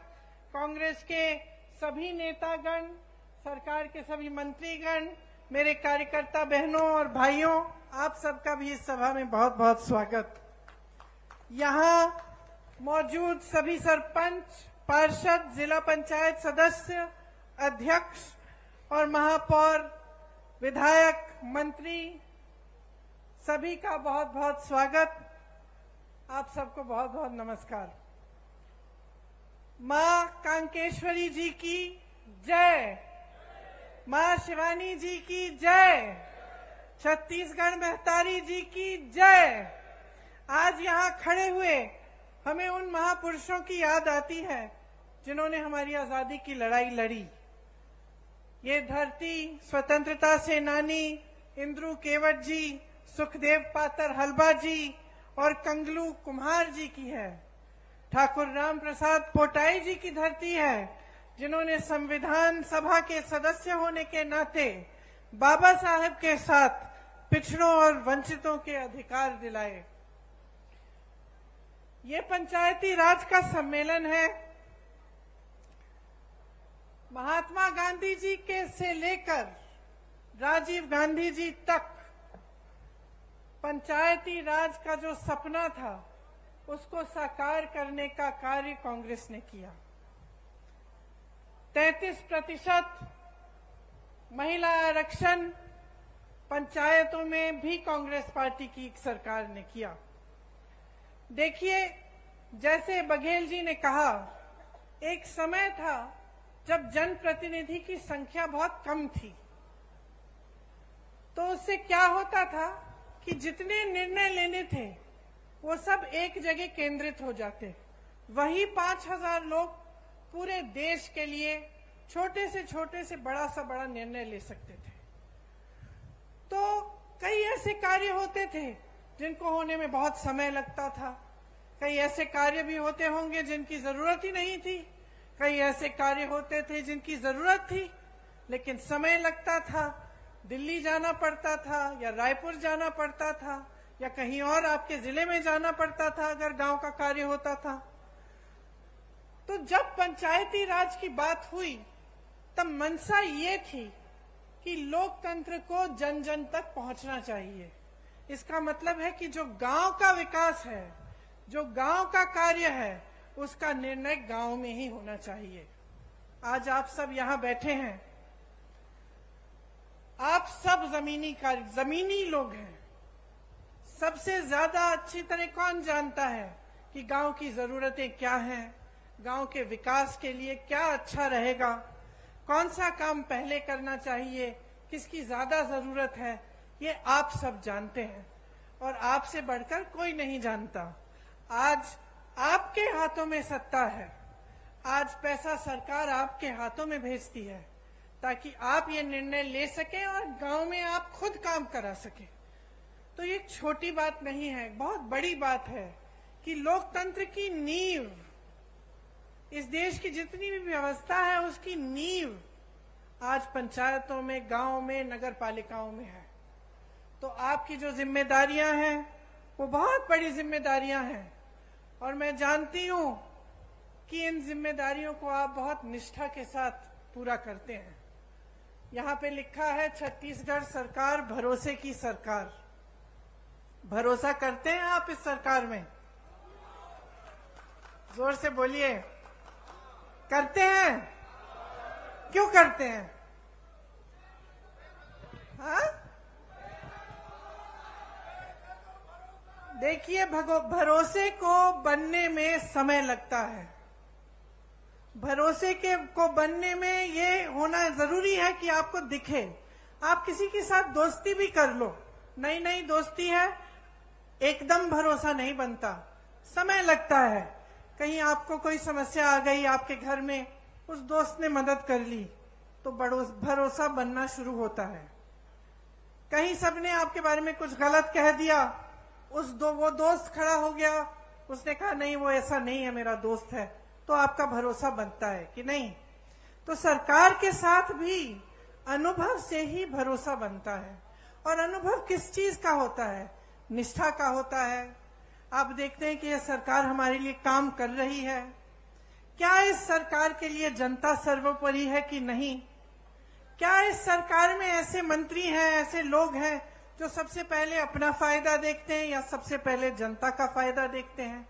और जब आपको अपने अनुभव से पता चलता है कि हाँ हमारे गांव में काम हो रहा है, हमारी नगर में काम हो रहा है, प्रदेश का निर्माण हो रहा है, हमारी कोई समस्या होती है उसके हल के लिए कार्य हो रहा है, तभी आपका सरकार में भरोसा बनता है। तो आज अगर छत्तीसगढ़ की कांग्रेस की सरकार में आपका भरोसा है तो ये इस वजह से है कि छत्तीसगढ़ की जो कांग्रेस की सरकार है वो कांग्रेस की एक बहुत पुरानी परंपरा को आगे बढ़ा रही है। कैसे? आप तो जानते ही हैं कि मेरे परिवार का आपके साथ एक बहुत पुराना रिश्ता है। पंडित जवाहरलाल नेहरू जी यहाँ स्वतंत्रता संग्राम के दौरान आए, उसके बाद भी वो पूरे प्रदेश के कोने कोने तक उन्होंने दौरा किया, आपके पास आए, आपकी समस्याओं को समझा।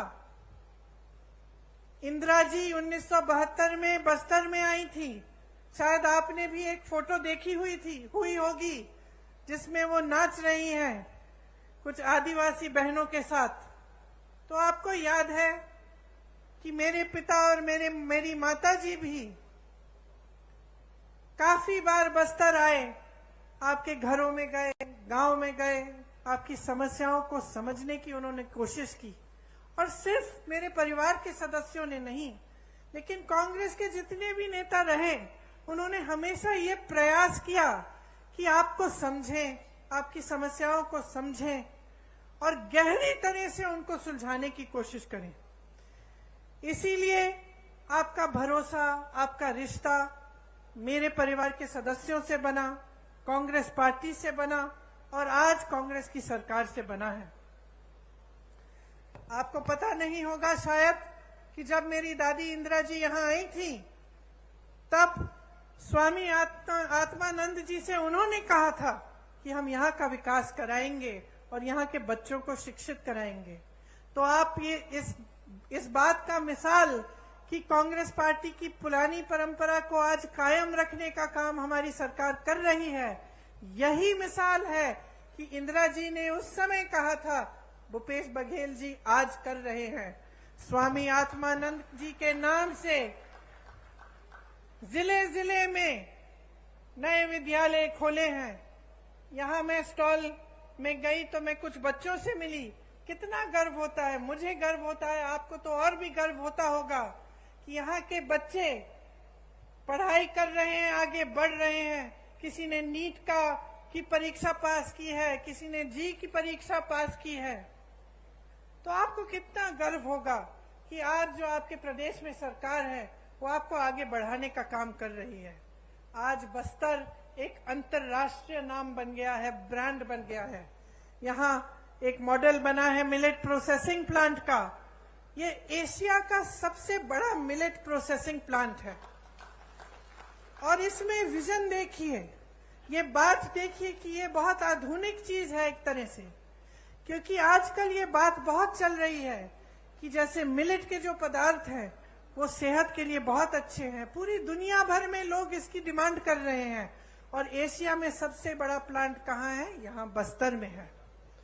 कोदो, कुटकी, रागी और ज्वार की खेती यहाँ पे किसानों की आय बढ़ा रही है। बस्तर एक पर्यटन स्थल बन गया है जहाँ देश भर से लोग आते हैं आपकी प्रकृति की सुंदरता को देखने के लिए। बहुत लोगों को रोजगार मिला, आपकी संस्कृति, आपकी हुनर, आपकी कला को बढ़ावा मिला है और उसको बदलने की कोई कोशिश नहीं कर रहा है। आप पर कोई अपनी संस्कृति को ठोसने की कोई कोशिश नहीं कर रहा है। आप ही की संस्कृति को आगे बढ़ाया जा रहा है। 60 से ज्यादा वन उपज आज समर्थन मूल्य पर खरीदे जा रहे हैं। देश में कुल वन उपज जितने भी हैं उनमें सबसे ज्यादा योगदान छत्तीसगढ़ से है। लखनपुरी, चरामा में रोजगार बनाने के लिए औद्योगिक क्षेत्र विकसित किए गए हैं। तो इतना सारा काम आपके क्षेत्र में हो रहा है। भाजपा के राज में क्या था? मेरे से अच्छी तरह आप जानते हैं, हिंसा का राज था। लोग यहां आने से डरते थे। निर्दोष आदिवासी भाई बहनों को जेल में डाल दिया जाता था। हर तरफ हिंसा, भय और उत्पीड़न था। आज कांग्रेस की सरकार ने खूब परिश्रम करके 5 सालों के अंदर अंदर आपको उस हिंसा की जाल से निकाला है और आपको प्रगति। इसीलिए आज भी उनके गुजर जाने के 30 साल से ज्यादा गुजर गए, लेकिन आज भी आप उनकी याद करते हैं और उन पर आज भी भरोसा है। बघेल जी की सरकार पर भी इसी तरह से आपका भरोसा है, क्योंकि उन्होंने गरीबों के लिए, पिछड़ों के लिए, आदिवासियों के लिए, भाई बहनों के लिए इतना काम करके आपको दिखाया है। आप जानते हैं कि गांव में मनरेगा लाने वाली भी कांग्रेस पार्टी थी और यह आपका सौभाग्य है कि कांग्रेस की सरकार है आपके प्रदेश में, तो इन चीजों पर रोक नहीं है। कल मैं मध्य प्रदेश में थी और मुझे बताया गया कि मध्य प्रदेश में पंचायतों की जो सत्ता है पंचायतों को जो पैसा मिलता है उसमें काफी रोक आया है, काफी कम हो चुका है और काफी पंचायतों की शक्ति को कम किया गया है। तो यहाँ कांग्रेस की सरकार है, आपको मजबूत बनाने का काम किया जाता है। हर फैसला आपकी मजबूती के लिए लिया जाता है। आज आपके प्रदेश की चर्चा पूरे देश भर में है। सब छत्तीसगढ़ की तरफ देखते हैं कि कितना काम यहाँ हो रहा है और कितनी तेजी से आप विकसित हो रहे हैं। आपका मान सम्मान देश दुनिया में बढ़ाया गया है। सबसे बड़ी खुशी की बात यह है कि यहाँ विकास हर गांव में हो रहा है, किसान मजबूत हो रहा है, यहाँ का किसान खुश है। बाकी प्रदेशों में हम जाते हैं तो दुखी हैं किसान, त्रस्त हैं, परेशान हैं। यहाँ आते हैं तो किसान खुश हैं। और जितने भी ये कार्य हो रहे हैं, सबसे बड़ी बात तो ये है और खुशी की बात ये है कि ये स्थानीय निकायों के माध्यम से लागू हो रहे हैं। इसमें धरातल और लोकतंत्र मजबूत हो रहा है। आम जनता के हाथों में शक्ति दी जा रही है और सत्ता आपके हाथों में रहेगी। जबकि पूरे देश भर में जहां जहां भाजपा की सरकारें हैं वहां ऐसा नहीं है। वहां पंचायतों का वित्तीय अधिकार भी कम हो रहा है। मौजूदा छत्तीस सरकार ने पेशा कानून पास करके पंचायत प्रतिनिधियों को और भी मजबूत बनाया। ये आप सब अच्छी तरह से जानते हैं। आज यहाँ स्थानीय निकायों के लिए अरबों रुपए का विकास कार्यों का भूमि पूजन और लोकार्पण किया गया है। आप सबको गर्व होना चाहिए कि ये सारा काम आपके प्रदेश में हो रहा है और आप ही के जरिए हो रहा है। देखिए, पंचायत प्रतिनिधियों को वित्तीय अधिकार देकर कांग्रेस ने ये साबित किया है कि असली लोकतंत्र का अर्थ क्या होता है, कि किसी कमरे में बैठे आपके लिए कोई अधिकारी निर्णय नहीं ले रहा है, आप खुद अपने लिए सही निर्णय ले रहे हैं। भाजपा ने क्या किया, इसका एकदम विपरीत किया है। हमारे प्रधानमंत्री जी को देखिए, जैसे बघेल जी ने कहा, देश की सारी संपत्ति अपने अरबपति मित्रों को दे दी, लाखों करोड़ों के इनके कर्ज माफ कर लिए। जब किसानों को के कर्ज को माफ करने की बात उठती है तो कहते हैं कि पैसा नहीं है। यहाँ छत्तीसगढ़ में कांग्रेस की सरकार ने कर्ज माफ करने का काम 24 घंटों के अंदर अंदर किया। इन्होंने क्या किया, प्रधानमंत्री जी अपने लिए दो हवाई जहाज खरीदते हैं। 8,000 करोड़ का एक हवाई जहाज अपने लिए। सुन लीजिए, 20,000 करोड़ का नया संसद बनाते हैं, जबकि एक अच्छा खासा संसद हमारे देश में है। 27,000 करोड़ का एक यशोभूमि नया बड़ा हॉल बनता है, 27,000 करोड़ का। और जब ओपीएस की बात होती है, पेंशन की बात होती है, आप सरकारी कर्मचारी हैं, यहाँ खड़े हैं, जब आपके पेंशन की बात होती है तो क्या जवाब देते हैं? कहते हैं कि पैसा नहीं है। तो अपनी शान बढ़ाने के लिए, अपनी आन बान शान बढ़ाने के लिए, बड़ी बड़ी इमारतों को बनाने के लिए पैसा है।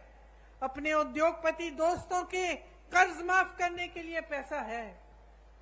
अपनी देश की संपत्ति को अपने उद्योगपति दोस्तों को सौंप सकते हैं, लेकिन आपका पेंशन नहीं दे सकते, जो आपकी मांग है। आज छत्तीसगढ़ की सरकार आपको पुराना पेंशन दे रही है, क्योंकि जब नीयत सही होती है तो जो जनता के लिए अच्छा होता है वो सरकार करती है।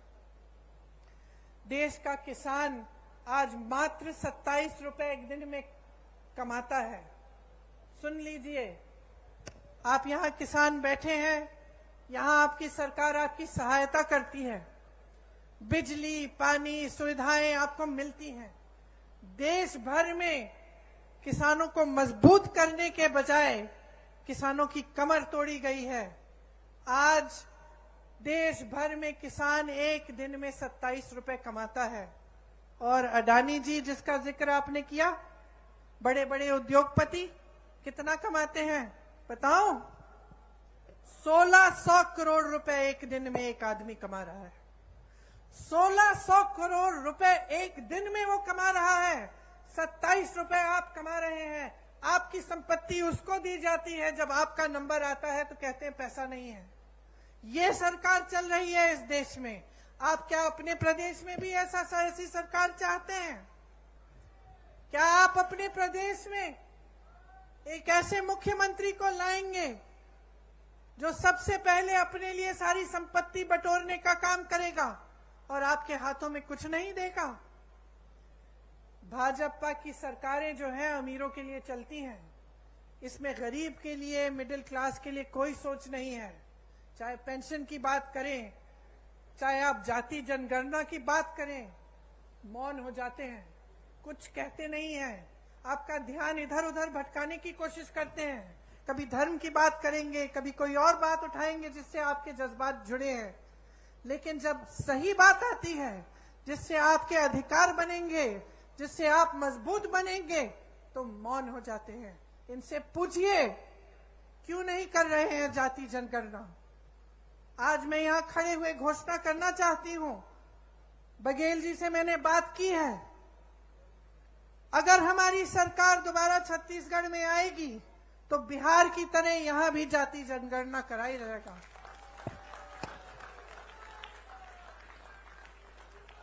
बिहार में आपने देखा है, बिहार में आंकड़े आपने देखे हैं। 84% ओबीसी, एससी, एसटी के लोग हैं। मैं आपसे आज पूछना चाहती हूं कि बड़े बड़े पोस्ट में, बड़े बड़े अधिकारियों के जहां जहां सत्ता है, वहां क्या 84% ओबीसी, एससी, एसटी के लोग हैं? जवाब दीजिए, हैं? क्या उनका अधिकार नहीं है? तो जाति जनगणना क्यों नहीं हो सकती? होनी चाहिए। देखिए, जब आपकी काम की बात होती है ये लोग मौन हो जाते हैं, या फिर जैसे मैंने कहा आपका ध्यान कहीं और भटकाने की कोशिश करते हैं। इन्होंने जितनी महंगाई इस देश में बढ़ाई है, वो मेरी बहनें जो यहाँ बैठी हैं वो बहुत अच्छी तरह समझती हैं, क्योंकि पूरे समाज परिवार का बोझ उठाती हैं। आप चाहती हैं कि आपके बच्चे बड़े हों, पढ़े लिखें। जब आप स्कूल की फीस भरने जाती हैं कितनी मुश्किल होती है आपके लिए। जब आपको उनकी वर्दी खरीदनी पड़ती है, उनकी किताबें खरीदनी पड़ती हैं, उनके लिए कोई नए कपड़े लेने पड़ते हैं, जूते लेने पड़ते हैं, सब पे जीएसटी टैक्स लग जाता है। सब पे केंद्र सरकार ने टैक्स लगाया है और उसका दाम बढ़ा दिया है। टैक्स आप दे रहे हैं और मौज उनके उद्योगपति दोस्त कर रहे हैं। हर चीज पे टैक्स लग रहा है, कपड़ों पे, बर्तनों पे। जो आप जाके आप सब्जियां खरीदते हैं वो भी महंगी हो गई हैं, तेल महंगी हो गई है। गैस के सिलेंडर को देखिए, इनका कहना है कि हम राशन आपको मुफ्त दे रहे हैं, लेकिन मैं इनकी राज बताती हूं आपको। आज कांग्रेस की सरकार में आपको 60 रुपए का राशन मिलता था कि नहीं मिलता था? आपको याद है? आपको 60 रुपए देने पड़ते थे, आपको राशन मिलता था। उस समय किसी को याद है कि सिलेंडर का क्या दाम था? 425 रुपए था। 425 रुपए का सिलेंडर था, 60 रुपए का आपको राशन मिलता था। तो 485 रुपए में आपको राशन भी मिल जाता था, आपको सिलेंडर भी मिल जाता था। ये सही है कि नहीं बहने? सही है। अब इन्होंने कह दिया कि हम राशन मुफ्त दे रहे हैं, बहुत अच्छा। सिलेंडर कितने का दे रहे हैं? 1125 रुपए से 1200 रुपए में। समझ रहे हैं आप कि आपके साथ कितना बड़ा धोखा हो रहा है? आपको कहा जा रहा है कि आपको राशन मुफ्त मिल रहा है, लेकिन जितना राशन का दाम पहली सरकार को आप जितना राशन के लिए देते थे उससे कहीं ज्यादा सिलेंडर का है। तो जहां आपको 485 रुपए में दोनों चीजें मिल जाती थी, आज 1125 रुपए में एक सिलेंडर मिल रहा है। कौन खरीदेगा? अरे इनके उद्योगपति दोस्त आपके घर आके आपके लिए सिलेंडर खरीदेंगे? जहां जहां रोजगार का मौका था इन्होंने खत्म कर दिया। नौकरियां मिलती थी, रोजगार मिलता था पीएसयू से। इसीलिए पंडित जवाहरलाल नेहरू का जो नजरिया था उस समय कि बड़े बड़े पीएसयू बनाए ताकि जनता को रोजगार मिले, आज वो पीएसयू बिक गए हैं, निजी बन गए हैं। उसमें ना आरक्षण मिलेगा और ना रोजगार मिलेगा। आपको खेती किसानी से रोजगार मिलते थे और पूरे देश भर में किसान को इतना कमजोर बना दिया है कि वो बेचारा कमा नहीं पा रहा है। डीजल में जीएसटी, पेट्रोल में जीएसटी, खाद महंगी, सब चीज महंगा, गुजारा नहीं हो रहा किसानों का। और तीसरी जगह जहां से रोजगार बनते थे, छोटे छोटे उद्योग, जैसे आप दुकान, छोटी राशन की दुकानें, छोटे उद्योग जो हर जगह, हर जिले में, हर छोटे छोटे शहर में होते थे, नोटबंदी को लेकर, जीएसटी को लेकर वो भी बंद हो रहे हैं सारे। तो रोजगार देंगे कहां से ये लोग? इनको कोई दिलचस्पी नहीं है आपकी भलाई में। ये सिर्फ चाहते हैं कि सारी देश की संपत्ति इनके बड़े बड़े उद्योगपति दोस्तों को मिल जाए ताकि उनके जरिए उनकी पार्टी में डाला जाए और चुनाव पे वो पैसे फेंक फेंक के चुनाव जीत सके। ये उनका मकसद है, सत्ता में रहना। और जो नेता सिर्फ सत्ता में रहना चाहता है और वो ये नहीं समझता कि सत्ता देने वाली पब्लिक है, तो वो नेता पब्लिक की भलाई कभी नहीं कर सकता।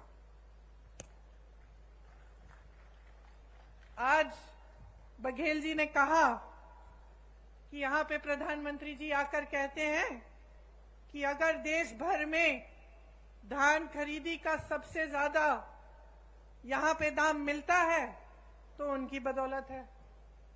अब बताइए, ये जब प्रदेश सरकार काम करती है तो उसका श्रेय भी लेना चाहते हैं। इससे उनकी नीयत दिखती है। मैं उत्तर प्रदेश से आती हूं, मैं इनसे पूछना चाहती हूं, बनारस में धान खरीद का क्या दाम है? बनारस तो इन्हीं की जगह है, वहीं से चुनाव लड़ते हैं। क्या वहां पे दे रहे हैं जितना यहां छत्तीसगढ़ में मिल रहा है आपको धान के लिए? मैं पूछना चाहती हूं कि उत्तर प्रदेश में 1200-1400 का दाम क्यों मिल रहा है? फिर अगर आप ही देने वाले हैं तो सबसे पहले तो अपनी जगह दीजिए ना बनारस में। जगह जगह जाके प्रधानमंत्री जी कहते हैं कि मेरा गारंटी, मोदी का गारंटी। और दुनिया क्या कहे? क्या कहे दुनिया इस मोदी जी के गारंटी का कि जब आपने 15 लाख का गारंटी दिया था, हमारे खाते तो आज तक खाली हैं। ये आपका गारंटी क्या है?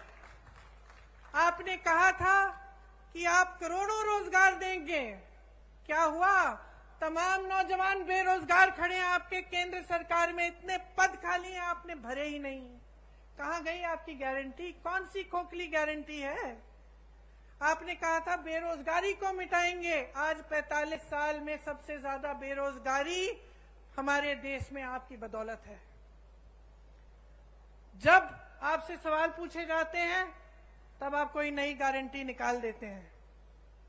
ये ऐसी बात है कि आप जब दुकान में जाते हैं और कुछ खरीदते हैं, दुकानदार आपको चाइना माल दे देता है, कहता है कि इसकी 10 साल की गारंटी है। घर जाते हो 10 दिन में टूट जाता है। यही है खोखली गारंटी मोदी जी की, कोई गारंटी नहीं है। ये जो भरोसा लिखा है ना, ये भरोसा टूट गया है इनमें। पूरा देश देख रहा है, आपका प्रदेश देख रहा है, देश देख रहा है कि जो मुंह से निकलता है वो जमीन पे काम कभी उतरता नहीं है इनका। कुछ कुछ कहते रहते हैं, लेकिन जब कार्य करने का काम होता है, विकास करने का काम होता है, तो क्या होता है? बड़ी बड़ी इमारतें बनती हैं, नया संसद बन रहा है 20,000 करोड़ का, हॉल बन रहे हैं 27,000 करोड़ के, लेकिन आपका विकास नहीं हो रहा है। आपके पैसे, आपकी संपत्ति आपसे छीनी जा रही है, गरीबों से छीन कर अमीरों को दी जा रही है, बड़े बड़े उद्योगपतियों को सींचा जा रहा है और ये आपकी संपत्ति है।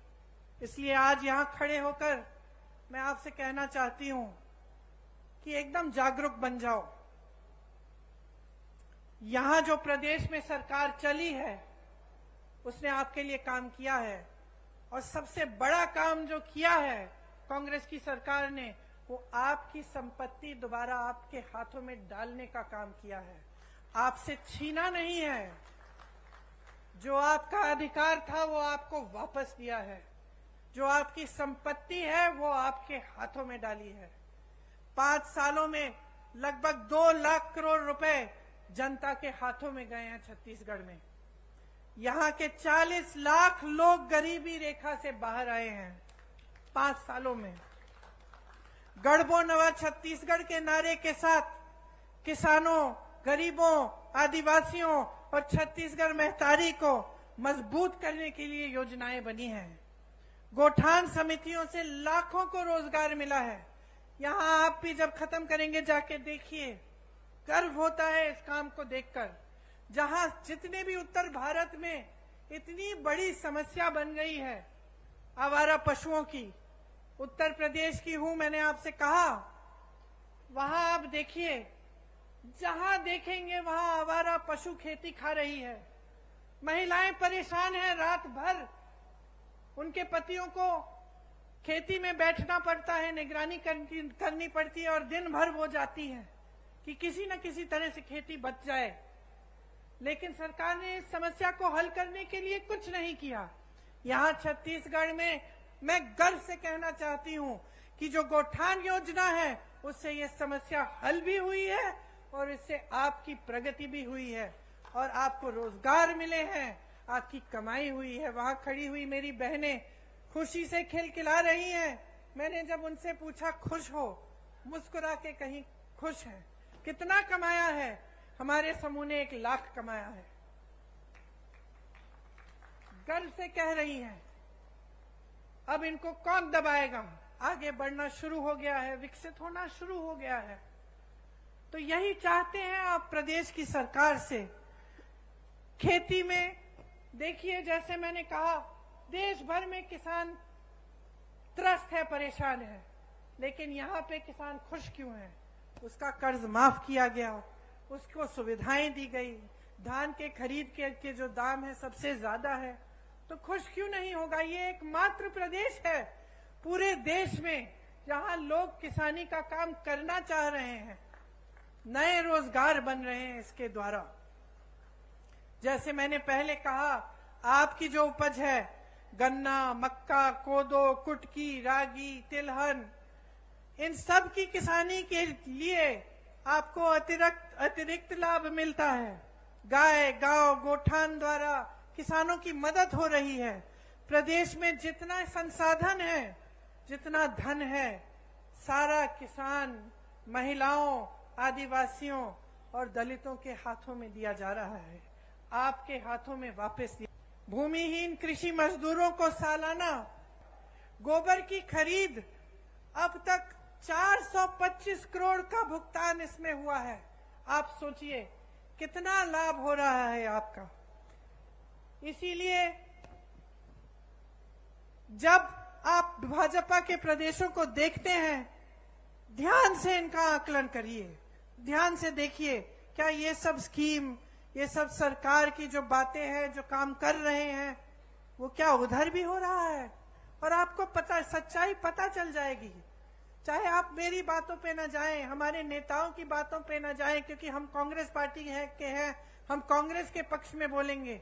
लेकिन आप अगर आंख खोल के, अगर जागरूक बनेंगे और अगर दूसरे प्रदेशों की ओर देखेंगे, तो आपको कांग्रेस के प्रदेशों में और उन प्रदेशों में बहुत फर्क दिखेगा। आज राजस्थान, कर्नाटका, हिमाचल प्रदेश और छत्तीसगढ़ में ओपीएस लागू है। आज जो वादे उन प्रदेशों में किए गए वो पूरे कर दिए जा रहे हैं। महिलाओं को हर महीने कुछ मिल रहा है, कर्नाटका में, हिमाचल में शुरू होने जा रहा है। राजस्थान में जैसे यहाँ पर आपको चिकित्सा के लिए जब आप बीमार पड़ते हैं तो आपको 25 लाख तक मुफ्त इलाज मिलता है। तो ये सिर्फ छत्तीसगढ़ की बात नहीं है, ये कांग्रेस में जहां जहां सरकार है उन प्रदेशों की बात है और ये सच्चाई है। तो इसमें कोई अगर आपको शक हो आप खुद पूछ लीजिए, किसी राजस्थानी से पूछ लीजिए कि क्या हो रहा है उस प्रदेश में। और आपको तो छत्तीसगढ़ का अनुभव है ही, आप तो जानते ही हैं कि यहाँ कितनी प्रगति हुई है और आपके लिए कितनी चीजें की हैं। किसानों की यहाँ हजारों करोड़ रुपए की सब्सिडी है। तेंदुपत्ता बंडल का दाम 4,000 रुपए तक बढ़ाया गया है। बीपीएल परिवारों का 5 लाख तक निःशुल्क इलाज हो रहा है और जो जेनेरिक दवाइयां हैं उसमें 50 से 75% तक छूट भी मिल रही है। महिलाओं के लिए मेरी बहनें कितनी योजनाएं हैं, मैं गिनवा सकती हूँ आपको। आंगनवाड़ी कार्यकर्ता का मानदेय बढ़ाया, 10,000 रुपए किया। सहायिका का 5,000 रुपए किया। मिनी आंगनवाड़ी को 7,500 रुपए किया। मितानिन बहनों को भी 2,200 का रुपए अतिरिक्त मिल रहे हैं। दाई दीदी क्लिनिक बनी महिलाओं के लिए, आपसे ही संचालित है। कितना अच्छा लगता है ये देखकर कि आप खुद इन क्लिनिकों का संचालन कर रही हैं और आप ही का लाभ हो रहा है। सरकारी कॉलेजों में लड़कियों को स्नातक तक मुफ्त शिक्षा मिल रही है।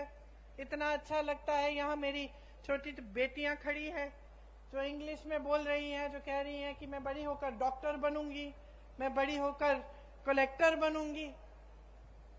स्वामी आत्मानंद स्कूल की बात की हमने, जिनके बारे में आदिवासी बच्चियों की शिक्षा के लिए इंदिरा जी ने बोला था, बघेल जी ने वो सपना साकार किया। ऐसी 50% महिलाओं के लिए उसमें आरक्षण है।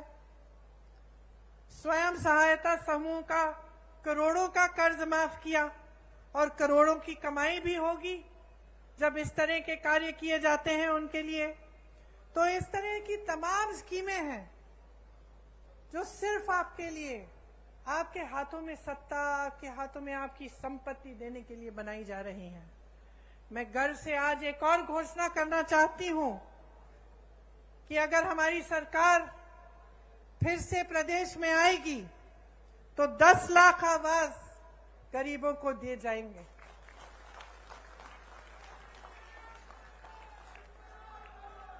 छत्तीसगढ़ का जो मॉडल है वो एक ऐसा विकास का मॉडल है जिसमें ग्रामीण अर्थव्यवस्था को मजबूत किया जा रहा है। ग्रामीणों के जेब में पैसा डाला जा रहा है। ग्रामीण रोजगार बढ़ाया जा रहा है।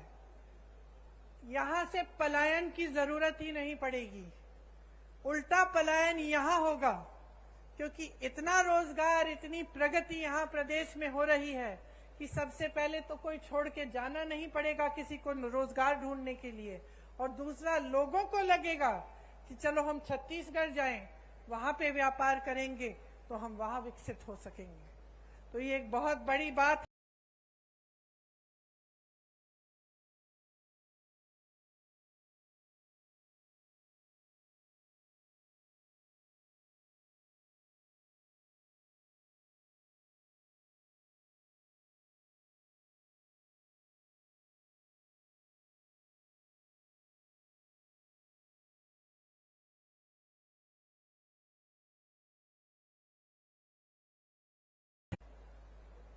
जिसके जरिए छत्तीसगढ़ आर्थिक, सामाजिक और सांस्कृतिक तौर पर भी विकसित होगा।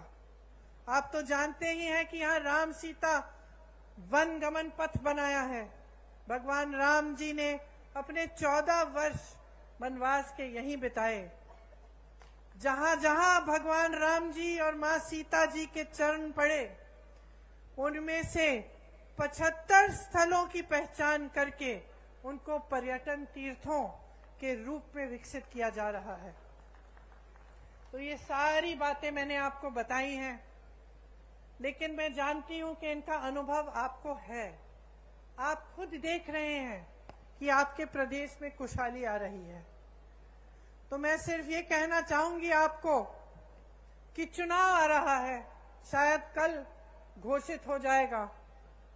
कुछ दिनों में पोलिंग का दिन आएगा, आप सब, खासतौर से मेरी बहनें, आप अपना वोट डालने जाएंगी।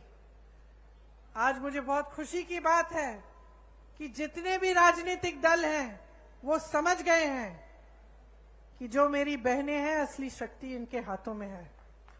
आज सब आपके वोटों के पीछे दौड़ रहे हैं, तो इसका मतलब है कि आपकी जिम्मेदारी दुगनी हो गई है। किसके प्रति है ये जिम्मेदारी? आपके देश के प्रति, आपके प्रदेश के प्रति तो है ही, लेकिन सबसे बड़ी जिम्मेदारी आपके बच्चों के प्रति है। आप अपने बच्चों का भविष्य मजबूत बनाना चाहती हैं कि नहीं? तो इसके लिए आप सबको, बहनों और भाइयों, बहुत जागरूक रहना पड़ेगा। आप सबको सवाल उठाने पड़ेंगे कि आपके लिए क्या और कौन क्या करता है। और जब आपको दिख रहा है कि छत्तीसगढ़ विकसित हो रहा है, जब आपको भरोसा है छत्तीसगढ़ की कांग्रेस की सरकार में, तो 5 साल और इस सरकार को मौका दो, ताकि आपका प्रदेश और भी मजबूत बने, और भी आगे बढ़े, और पूरा देश आपकी तरफ देखे कि ये मिसाल है। प्रदेश ऐसे चलना चाहिए, ऐसे विकसित होना चाहिए, और जो सरकार काम करती है इसी तरह से सरकार को काम करना चाहिए। इसलिए आज यहां खड़े हुए मैं आपसे कहती हूं कि आप अपने अनुभव पे उतरो, आप जागरूक बनो, आपका अपना कर्तव्य पूरा करो, अपने ही प्रति, अपने ही बच्चों परिवारों के प्रति, अपने भविष्य के प्रति, अपने प्रदेश और देश के प्रति। और जब आप जागरूक बनेंगे तो ये स्पष्ट है कि आप कांग्रेस को ही वोट देंगे। क्यों? आप अंदर जानते हैं कि कांग्रेस के ने आपके लिए दिन रात एक करके काम करके दिखाया है। आप सबने बहुत ध्यान से मेरी बातों को सुना। आज गर्मी भी है काफी। मेरी बहनों को मैंने पैदल चलते हुए देखा जब यहाँ आ रही थी, तो मैं दिल से आपको धन्यवाद देना चाहती हूँ कि आप यहाँ आए और आपने मेरी बातें इतनी ध्यान से सुनी। एक बार मेरे साथ कहिए, छत्तीसगढ़ महतारी की, छत्तीसगढ़ महतारी की, छत्तीसगढ़ महतारी की जय हिंद। धन्यवाद। प्रियंका गांधी जिंदाबाद, प्रियंका गांधी जिंदाबाद। अब मैं हमारे मुख्यमंत्री जी से निवेदन करूंगा कि आदरणीय प्रियंका जी को, जो यहीं के कलाकारों ने इंदिरा जी की काष्ठ कला से बनाया है, उसकी स्मृति चिन्ह भेंट करें।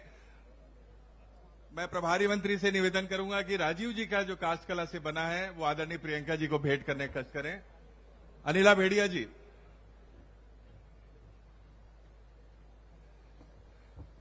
और मैं आभार प्रदर्शन करने के लिए हमारे जिले की प्रभारी मंत्री अनिला भेड़िया जी को आमंत्रित करता हूं।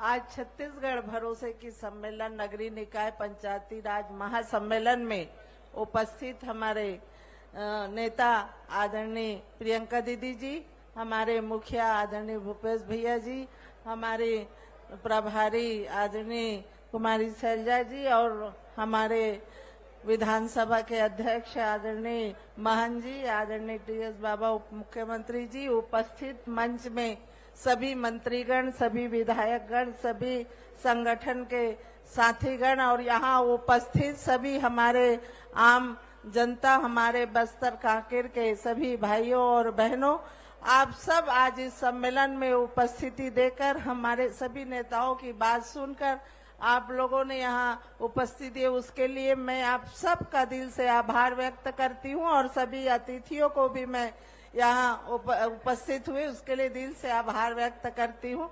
जय हिंद, जय Chhattisgarh.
Are you ready for crystal clear visuals with immersive sound at unbeatable prices and easy EMI options?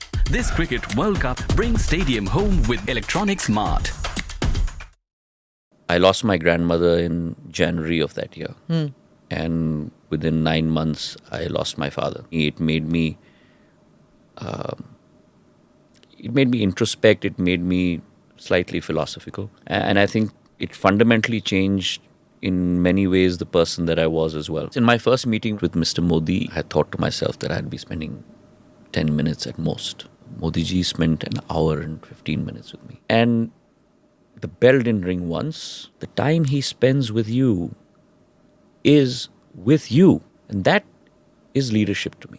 And as I said to you, that I am not someone who's governed by this. I'm someone who's governed by this. For the BJP, it's country followed by party. For others, it's the converse. That's the difference. Why has this alliance all come together? It is not a fight for democracy. It's a fight for kursi. I'm very clear whether there is an India alliance or there is no India alliance. The BJP is very strongly rooted in Madhya Pradesh. Election does not start the day the model code of conduct comes into place. For me, an election starts the day you win an election. Why is Mr. Kamal Nath so confident of victory? When there is a yawning gap between what you perceive to be your reality versus what the reality on the ground is, that to you is a case in point with the Congress party. The fact that cities and airports that were wiped off the civil aviation map post-World War II today are thriving as airports. It is no longer a China plus one strategy. It is now an India strategy.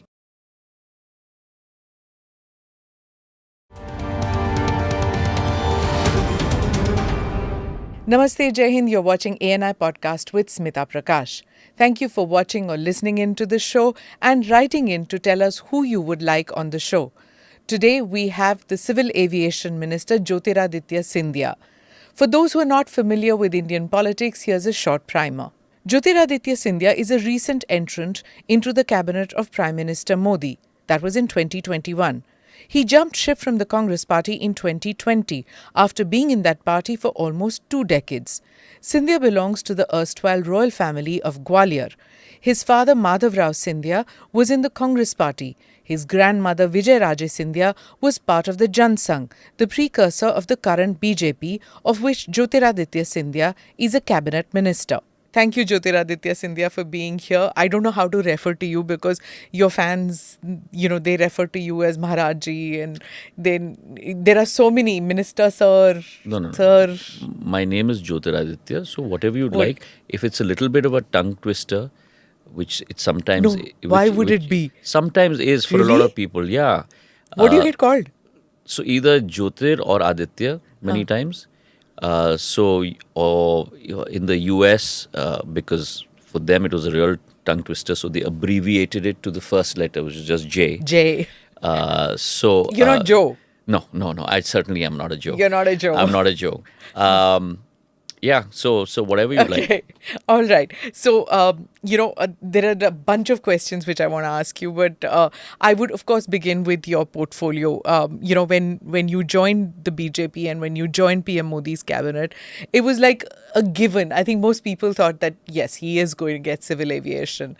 Tell me, what is how did you feel when it was offered to you, or did you ask for it? No, not at all. I have, first of all, I've never put a preference for any portfolio throughout my 2 decades of public service in any of the portfolios that I've held. Secondly, I do not think that it is your domain to ask for one, whether it may be your preference or not. It is whatever the leadership decides is right for you, where the leadership in its opinion feels that you can do the best justice. And therefore, for me, it was, first of all, a very exciting portfolio to have for various reasons that we'll probably get into while we converse through this interview. But most importantly, it was also a very emotional one for me. Yeah. And the reason for that was that my father had held this portfolio in the early 90s, 91 to 93. And for me, it was also a challenging portfolio because whilst he had held it, he had really opened up the skies and he had deregulated this industry.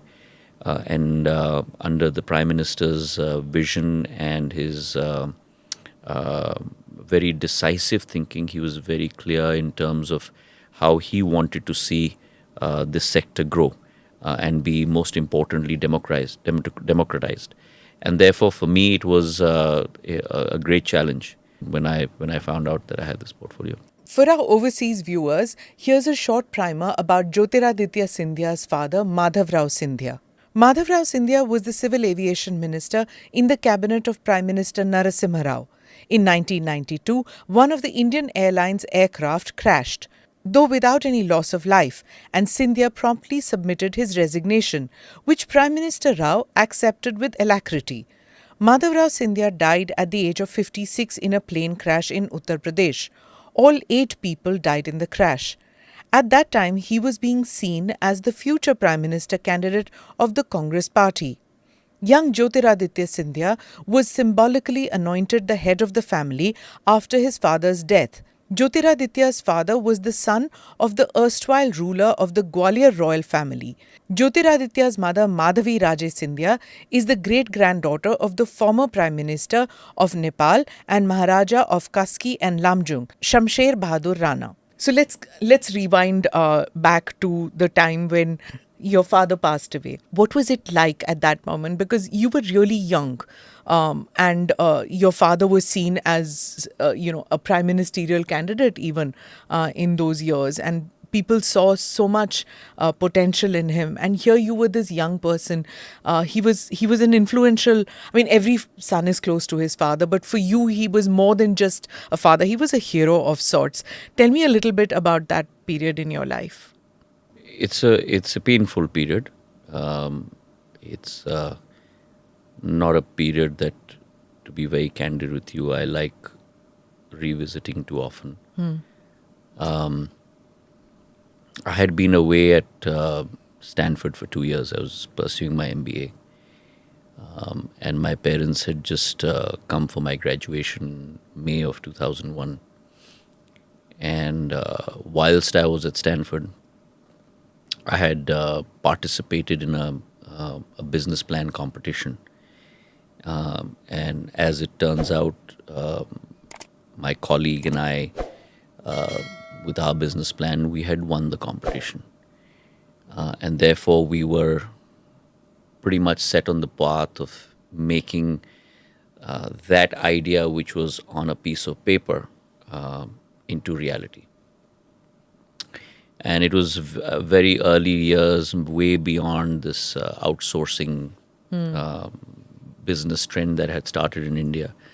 I'm talking about 2001, almost 22 years ago. And we were looking at really the high-end outsourcing, high-end, high-value outsourcing. So we were looking at the technology aspect of it.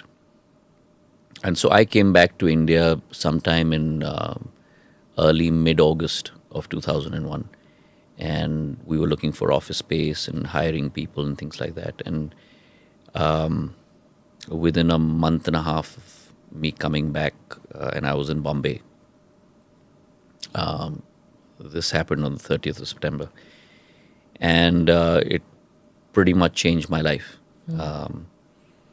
I then got into politics and ran for the first time for Parliament in 2002. But you didn't have any political inclination till then? Like, did you have a conversation with your dad about politics? My father was okay. So let me rewind. I was certainly involved in an unofficial capacity with him since the age of 13. I first campaigned for him in 1984. So I was all of 13 years old. And I remember that campaign very vividly. And I campaigned for him in every election since, except the last one, which was in 99, I believe, because I had just gone to Stanford. So I wasn't here.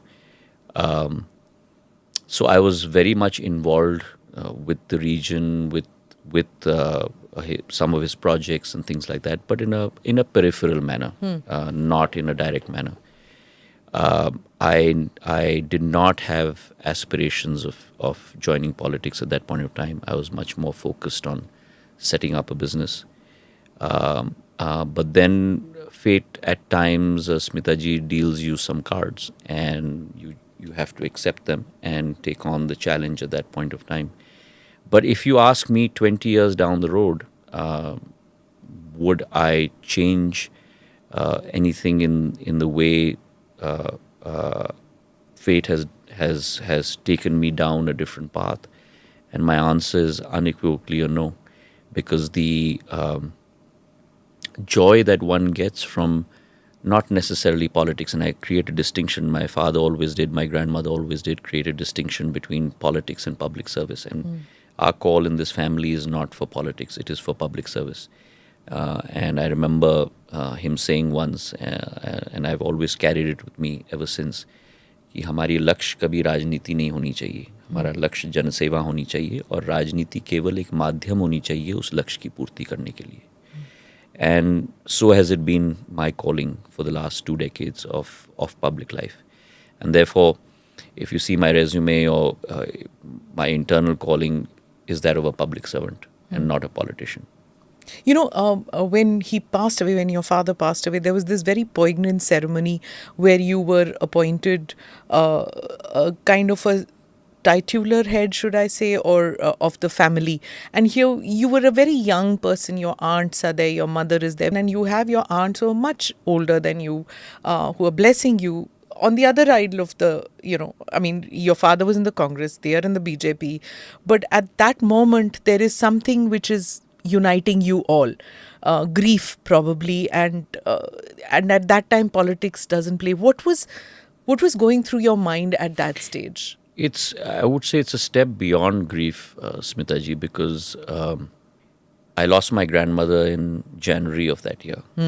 And within 9 months, I lost my father.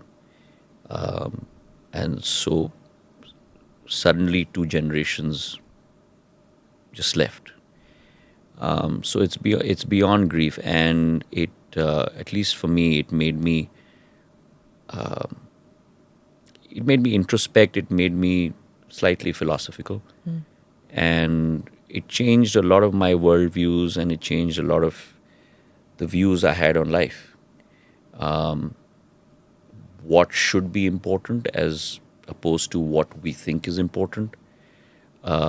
What is permanence and what is temporary. And I think it fundamentally changed in many ways the person that I was as well. You're very young and you still had this stoic expression. There was no, there was no outpouring of grief. You were watching your mother so young, widowed at that stage. I think more than that, I think it was, to be very candid, I think it was just shock, and also it was internalization, and also the fact that you've got to rise to the challenge, and you're the man of the family now, and you've got to be responsible. So there's no time for grief, and there's no time to wallow in yourself. You are now responsible for others, and others beyond your immediate family. A lot of people that look to my father for leadership, for resolution, and one feels responsible because at the end of the day, for us, the family is not the immediate family. It is the people of the region. It is all of Gwalior, Chambal, Malwa, all of that. And therefore, that level of responsibility also dawns on you. And doesn't dawn on you while you have someone elder in the family, be it my father, be it my grandmother. And suddenly when 2 generations are gone, then it has to dawn on you. Right. People talk about dynasty politics in a very pejorative manner, but I'm sure you have a different take on that because, as you said, it's not politics in your family wasn't seen as something for power, but it was more than that. It is beyond that. It's a connection. There's a public service, and there's this larger goal of serving the community. So could you tell me what your view is about that? It's exactly that, Smitaji. If you actually look back in history, this family's origins are very basic. Basic? We come from a small little village in Satara district, whose name is Kanker. And 300-400 years ago, my ancestor was the patil of that village. And the patil pretty much means, in today's terminology in Maharashtra, is like a sarpanch, a headman. And we rose through short dint of hard work and perseverance in the Maratha ranks, first under Chhatrapati Shivaji, and then so on and so forth, until Mahatji Scindia, who really brought about or turned into reality Shivaji Maharaj's dream of Hindvi Swaraj by capturing Delhi, the only Hindu ruler to have done that. That's your great-great-grandfather? That's 5 generations, 6 generations ago. Okay. He was injured in the Battle of Panipat. His leg got cut off in 1761. Third Battle of Panipat, 14th of January, Makar Sankranti. 12 members of my family's heads were cut off. He's the only one who survived with an amputated leg. And in 10 years, he raised an army and conquered Delhi. And pretty much established, as I said, Shivaji Maharaj's dream. And ever since that, it's always been this service for a greater cause for the family. And therefore, that history, where on the one sense brings a great sense of pride, but along with that pride also brings a great sense of responsibility in how to conduct your life, what your mission and what your goals should be. And for me personally, as I mentioned to you, it's been not more about politics, but more about development. And so for me, in my last 20 years, every morning that I wake up and every night that I go to bed is the thought of what else can I do which is different, and how can I do the things that I'm doing in a different way to be more productive, and how can I bring about change of life. So that's really been my calling, whether it's been in the role of a member of parliament or whether it's been in the role of a minister. That doesn't matter to me. But at the end of the day, it's about performance and it's about delivery. So the transition from a corporate life which you were leading to politics was a natural one, you're saying, but was it natural to get into go into the Congress party? Or your grandmother was with the BJP, your aunts were with the BJP? Yes, but at that point of time, I did take that call, and it was a conscious call. I do not believe that any decision in life on any individual is thrust on you. It must be and it should be a thought-out decision, and I did take that call, and I did serve within that party for 17 years. Your grandmother was this mother figure for the Jan Sangh and the BJP then, and your father carved out his own space in the Congress party. Yeah. Was there a choice for you, or did you automatically feel that your ideology matched the Congress? I don't think that those who say that there is never a choice actually have explored all choices. There always is a choice. There's a choice for you in your life in terms of the way you mapped out your career. There's a choice for me. There's always a choice. Okay. And you do weigh every opportunity and every option that you have before you take a decision. Right. You were seen as very close to the Gandhi family. There are people who've come on the podcast who say that among the few people they know, those who left the Congress and came to the BJP, those who were in the Congress, they said of the people who could just walk in and chat with the Gandhi family, your name comes up right up there. You were very close to the siblings, Rahul Gandhi and Priyanka Gandhi. But what happened? Where did where did the relationship sour? Personal and political. It's not the issue of a relationship souring. It's the issue of an institution losing its moorings. Every institution, like every individual, has to have certain mission, values, principles, and goals. Every political party in India, I believe, certainly has its own.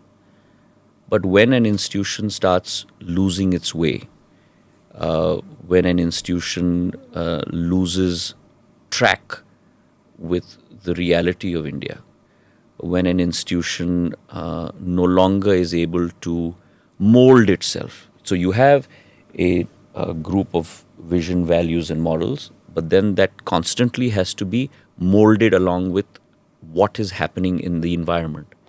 When that happens, then the process of decay sets in.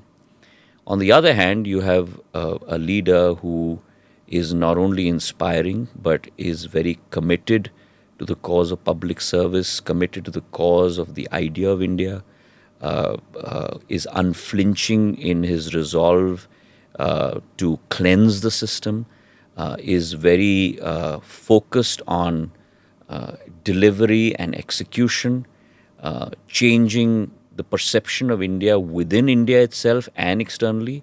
And therefore, there's a great attraction and a magnetism that Prime Minister Narendra Modi in his persona exudes.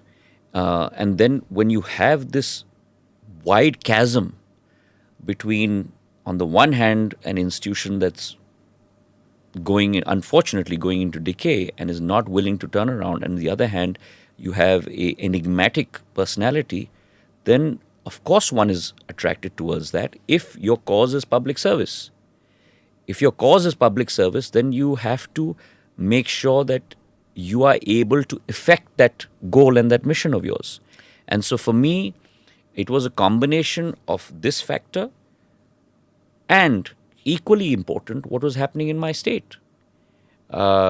In 2018, we all thought that there was a track record that the BJP had, but we thought we could do way much better. And I was part of that. The Congress party at this time. Yeah. And I was part of that enterprise. And we did form a government. We produced tremendous results in Madhya Pradesh, and more specifically in my region. 126 out of the 34 seats there. And then we formed a government. The choice of who's going to lead that government, like in every political party, is with the leadership of that party. And I had no grouse with that. I have no grouse with it at all, even to this day. And I myself said that I will give my unflinching support. But over a period of time, when you see all the purposes of the establishment of the government fall by the wayside, and a complete system of rot and decay set in, and corruption set in, moving away from the ideals of development and progress. And when you raise that, and then you are put down and insulted, then certainly the cause of staying with an institution that you have fervently worked for is not, that the fervor is not there anymore. And on the other side, there's a magnetism. And for me, so therefore, it was a no-brainer. When you were made in charge of Uttar Pradesh, Western Uttar Pradesh, if I'm not mistaken. Correct. Yeah, in that election, anybody who was there covering that election could see your heart was not there in that campaign. You were there, of course, you were there with Rahul Gandhi, wherever he was going. And there are visuals which are clearly there where he's performing some religious ceremony and you're explaining to him right hand, left hand, what that means. You know, it was literally, you were there everywhere with him, but your heart was not there in that. There was one or two election campaigns which we saw where, public rallies, your heart wasn't there. It had already started, I think, disassociating. I'll tell you what happens when you... my grandmother, my father, myself, we have been people and demonstrated by actions that are governed and driven not necessarily by our mind, but by our heart. And I have always believed that your heart has to be in your job. if your heart is not there, then you're just doing something because you have to do it. That process had already started. And I don't want to delve too much in my past because my past is in my past. I made a very clean break. I was very upfront. I don't hold any grudges. I did not hold any grudges. And if you saw the letter that I wrote as well, yes, I thanked the party for the opportunities and the time that I got to serve through the party. I also thanked, from the bottom of my heart, all the people that I served with. But it was time for me to move on. But you didn't take the plunge on your own. You took people with you. You broke the party. You broke the government. Operation Kamal was put into effect. I don't think there was any Operation Kamal or there was any operation at all. A new government came into power, no? Sure. But at that point of time, when I decided that it's no longer going to work the way it is, again, people who are not necessarily only politically tied with me, but there was an emotional bond, decided that they will also walk with me. And mind you, and I'd like to make this very, very clear in this conversation with you, you have seen many cases in the history of politics of India where Smita Prakash ji has gone from X to Y and Jyotiraditya Scindia has gone from Y to Z. But there are very few cases where this has happened within 15 months of a government being formed. It's generally always the case that people move 4 months before an election or 6 months before an election. 15 months after a government has been formed, and that too after 15 years. And those who left with me, 25 of them, 6 of them were cabinet ministers in that government. And that just shows you the bankruptcy of that government. That let alone the fact that they could not hold on to their MLAs, they could not even hold on to their cabinet ministers. Which also shows the persecution that probably went on within that government. Versus not only the public at large, because there were many promises that were made that were being defied every single day that this government was in government in Madhya Pradesh, but also people were being persecuted. And therefore, at some point of time, people also decided to call it quits. And all of them, mind you, went back to the people. So the old system where I would move from X to Y and nothing would happen to me doesn't stand good anymore. Because they had I have to go back to the arena of the people and get elected again. And out of, we had 29 by-elections, of which 28 seats were with the Congress. So 28 seats lay with the Congress party. The Congress party could retain only 9 of those seats. But those who came with you, out of that 6 have gone back to the Congress now. No one's gone back. Not a single person 22 came with you. And not a single person has gone back. So the people who have gone back are, there have been people who've gone back and there have been people who've come from the Congress to the BJP. Yeah. It's been both ways. But again, that's why I'm so glad I made that point to you. The floating population. So where are we now? Yeah. We are 55 days away from an election. So that is bound to happen. Okay. During election period, I think more than me, you have seen many more elections than I have, right? And during an election period, there is always this Aaya Ram, Gaya Ram policy. True. And again, let me in this conversation with you say that I hold no grudges. If you believe that you have a better opportunity somewhere else, no longer with the BJP, and that is your decision, it is better for you to move on. And I hold no grudges against those people. You may have no grudges, but obviously the Congress has grudges because... Well, I can't help that. Because they feel, like with Himanta Sharma, there's this feeling that it wasn't just one person going. You broke the party, you broke a system, and you set up another. And therefore, there's the thing that you could be... I don't want to use the word traitor, but... I'll tell you what, Smita ji. You run an organization. Okay? If a sizable number of people are leaving from your organization, should it be something that worries you or not? Yes. Is it something that worries the Congress? Apparently does, no? Because in Parliament they lashed out at you recently. That's their prerogative. And again, I hold no grudges for them to do that. But I don't think it does. And that's one of the issues. Any organization that is losing talent, at the end of the day, what defines a successful institution today in the world?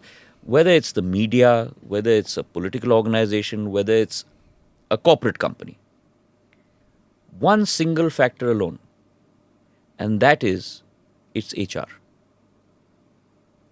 Human resource capability to be able to attract, retain, and make sure your talent is committed to you is the single biggest challenge facing any organization today in the world. And those that are successful versus those who are not, that is the distinction between those. So what is it that is working for the BJP as far as HR is concerned? I think the BJP believes in meritocracy. The BJP believes in a democratic system where if you agree or disagree, you can speak up and voice your opinion. The BJP believes in credibility. And I think from the Prime Minister to the Home Minister to the party president, all the way down the cadre. I think, and the democratization of the system. Today, if you're a minister in the central government, you're a member of parliament, you're an MLA, you're no bigger or no smaller than the ordinary BJP worker. You are first a Karyakarta. You are then anything else. And everything that is expected from a Karyakarta is expected from you. How did you take to that? Because I loved it because I have come from a corporate background. I started at the shop floor when I became a banker. Tell us about that. I graduated from Harvard in '93 and I joined investment banking soon after. And I was first in New York and then Hong Kong and then came back to Bombay and along with my boss set up the investment banking, Morgan Stanley investment banking office in Bombay. And it was the most enriching, rewarding experience. The other thing, along with HR, I think it's very important for any organization to continually be a learning organization. I don't think you can incentivize people by purely paying them a fat check, but you incentivize people by ensuring that they're always learning while they're on the job. And my learning curve was almost 85 degrees while I was in banking because the exposure that I got, we started our investment banking office from our hotel room. So in Bombay. When I say that I was on the shop floor, we were on the shop floor. I was doing photocopying. I was preparing PowerPoint presentations for clients. I was doing the two-binder hole punching and putting it into files, taking I'm saying our because I spent 17 years of my life in Mumbai, our favorite black and yellow cabs in the monsoon rain in Mumbai. It's pouring, taking our blue binders, which we used to call our presentations, putting that as an umbrella on our heads. So much for people saying that you're a privileged background kid. And running from one office to the other and making pitches. It was an amazing learning experience. And so I did that for almost 5 years before taking a year off and then finally deciding to go to business school. So you've gone through the mill in learning how to do it. You bring that discipline into the party when you come. Now here, but you can't disassociate from the privileged background that you have. And you say I wouldn't want to. You wouldn't want to. And I wouldn't want to call it a privileged background. It's a background that I'm extremely proud of. It's a background that is steeped in hard work, perseverance, commitment, ideals, and a vision. But you come to the floor level when you start, isn't it, as a Karyakarta? You begin with learning a new kind of and I think, working style, and I think ethics. The ability to be able to adapt is key. Okay. Never ever in life, and this is something that I've learned both from my grandmother and my father, must you think that there is no learning left. You must always try and see what is it that you can better about yourself, what is it that you can correct about yourself. Always be open to constructive criticism. See how you can change the way that you evolve so that you can be a better human being.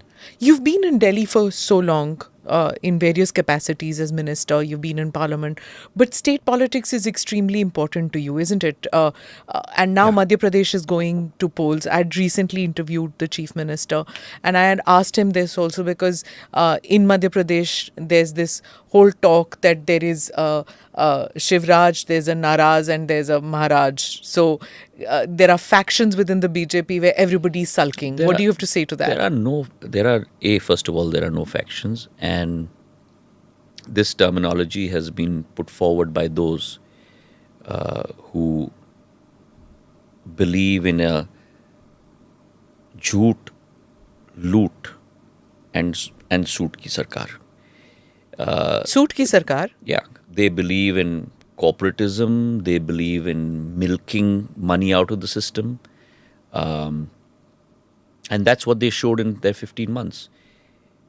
Imagine this, that if we had had that government through COVID, where there was no management, there was no care about preparing for COVID. If we had had that government today, a Madhya Pradesh that was a Bimaru state in 2003 when the BJP took over, across all levels of index in terms of development, was a complete failure. Today, that very state, from an irrigation potential point of view, has increased its potential 7 times, from 7.5 lakh hectares to 47 lakh hectares. Power production, we used to hear about, bijli nahi hai, lattu mein prakash nahi hai. From 5,600 megawatts to 28,000 megawatts. Potholed roads. You couldn't drive in Madhya Pradesh, and I'm sure you'd experience that as well. Yeah. 44,000 kilometers of roads, today 5 lakh kilometers of roads, almost 12 times. GDP, 11,000 rupees per capita, today 1,40,000 rupees per capita. Doctors in Madhya Pradesh, 7,500, today 51,000. Across all parameters of development, Madhya Pradesh has transformed itself under the leadership of the BJP, under Shivraj Singh Chauhan. If you did not have the BJP today, you would not have the development schemes which they had all scrapped. What did they promise? They said, Congress ka kehna saaf, har kisan ka karza maaf. And Congress, no one less than the Congress president himself, Rahul Gandhi, from every podium, said, agar 10 दिन के अंदर हमने किसानों का कर्जा माफ नहीं किया, हम मुख्यमंत्री को बदल देंगे. The public waited for 10 days, for 6 months, for 15 months. Not a single kisan ka karza maaf hua. 26 lakh farzi certificates were distributed. Shivraj Singh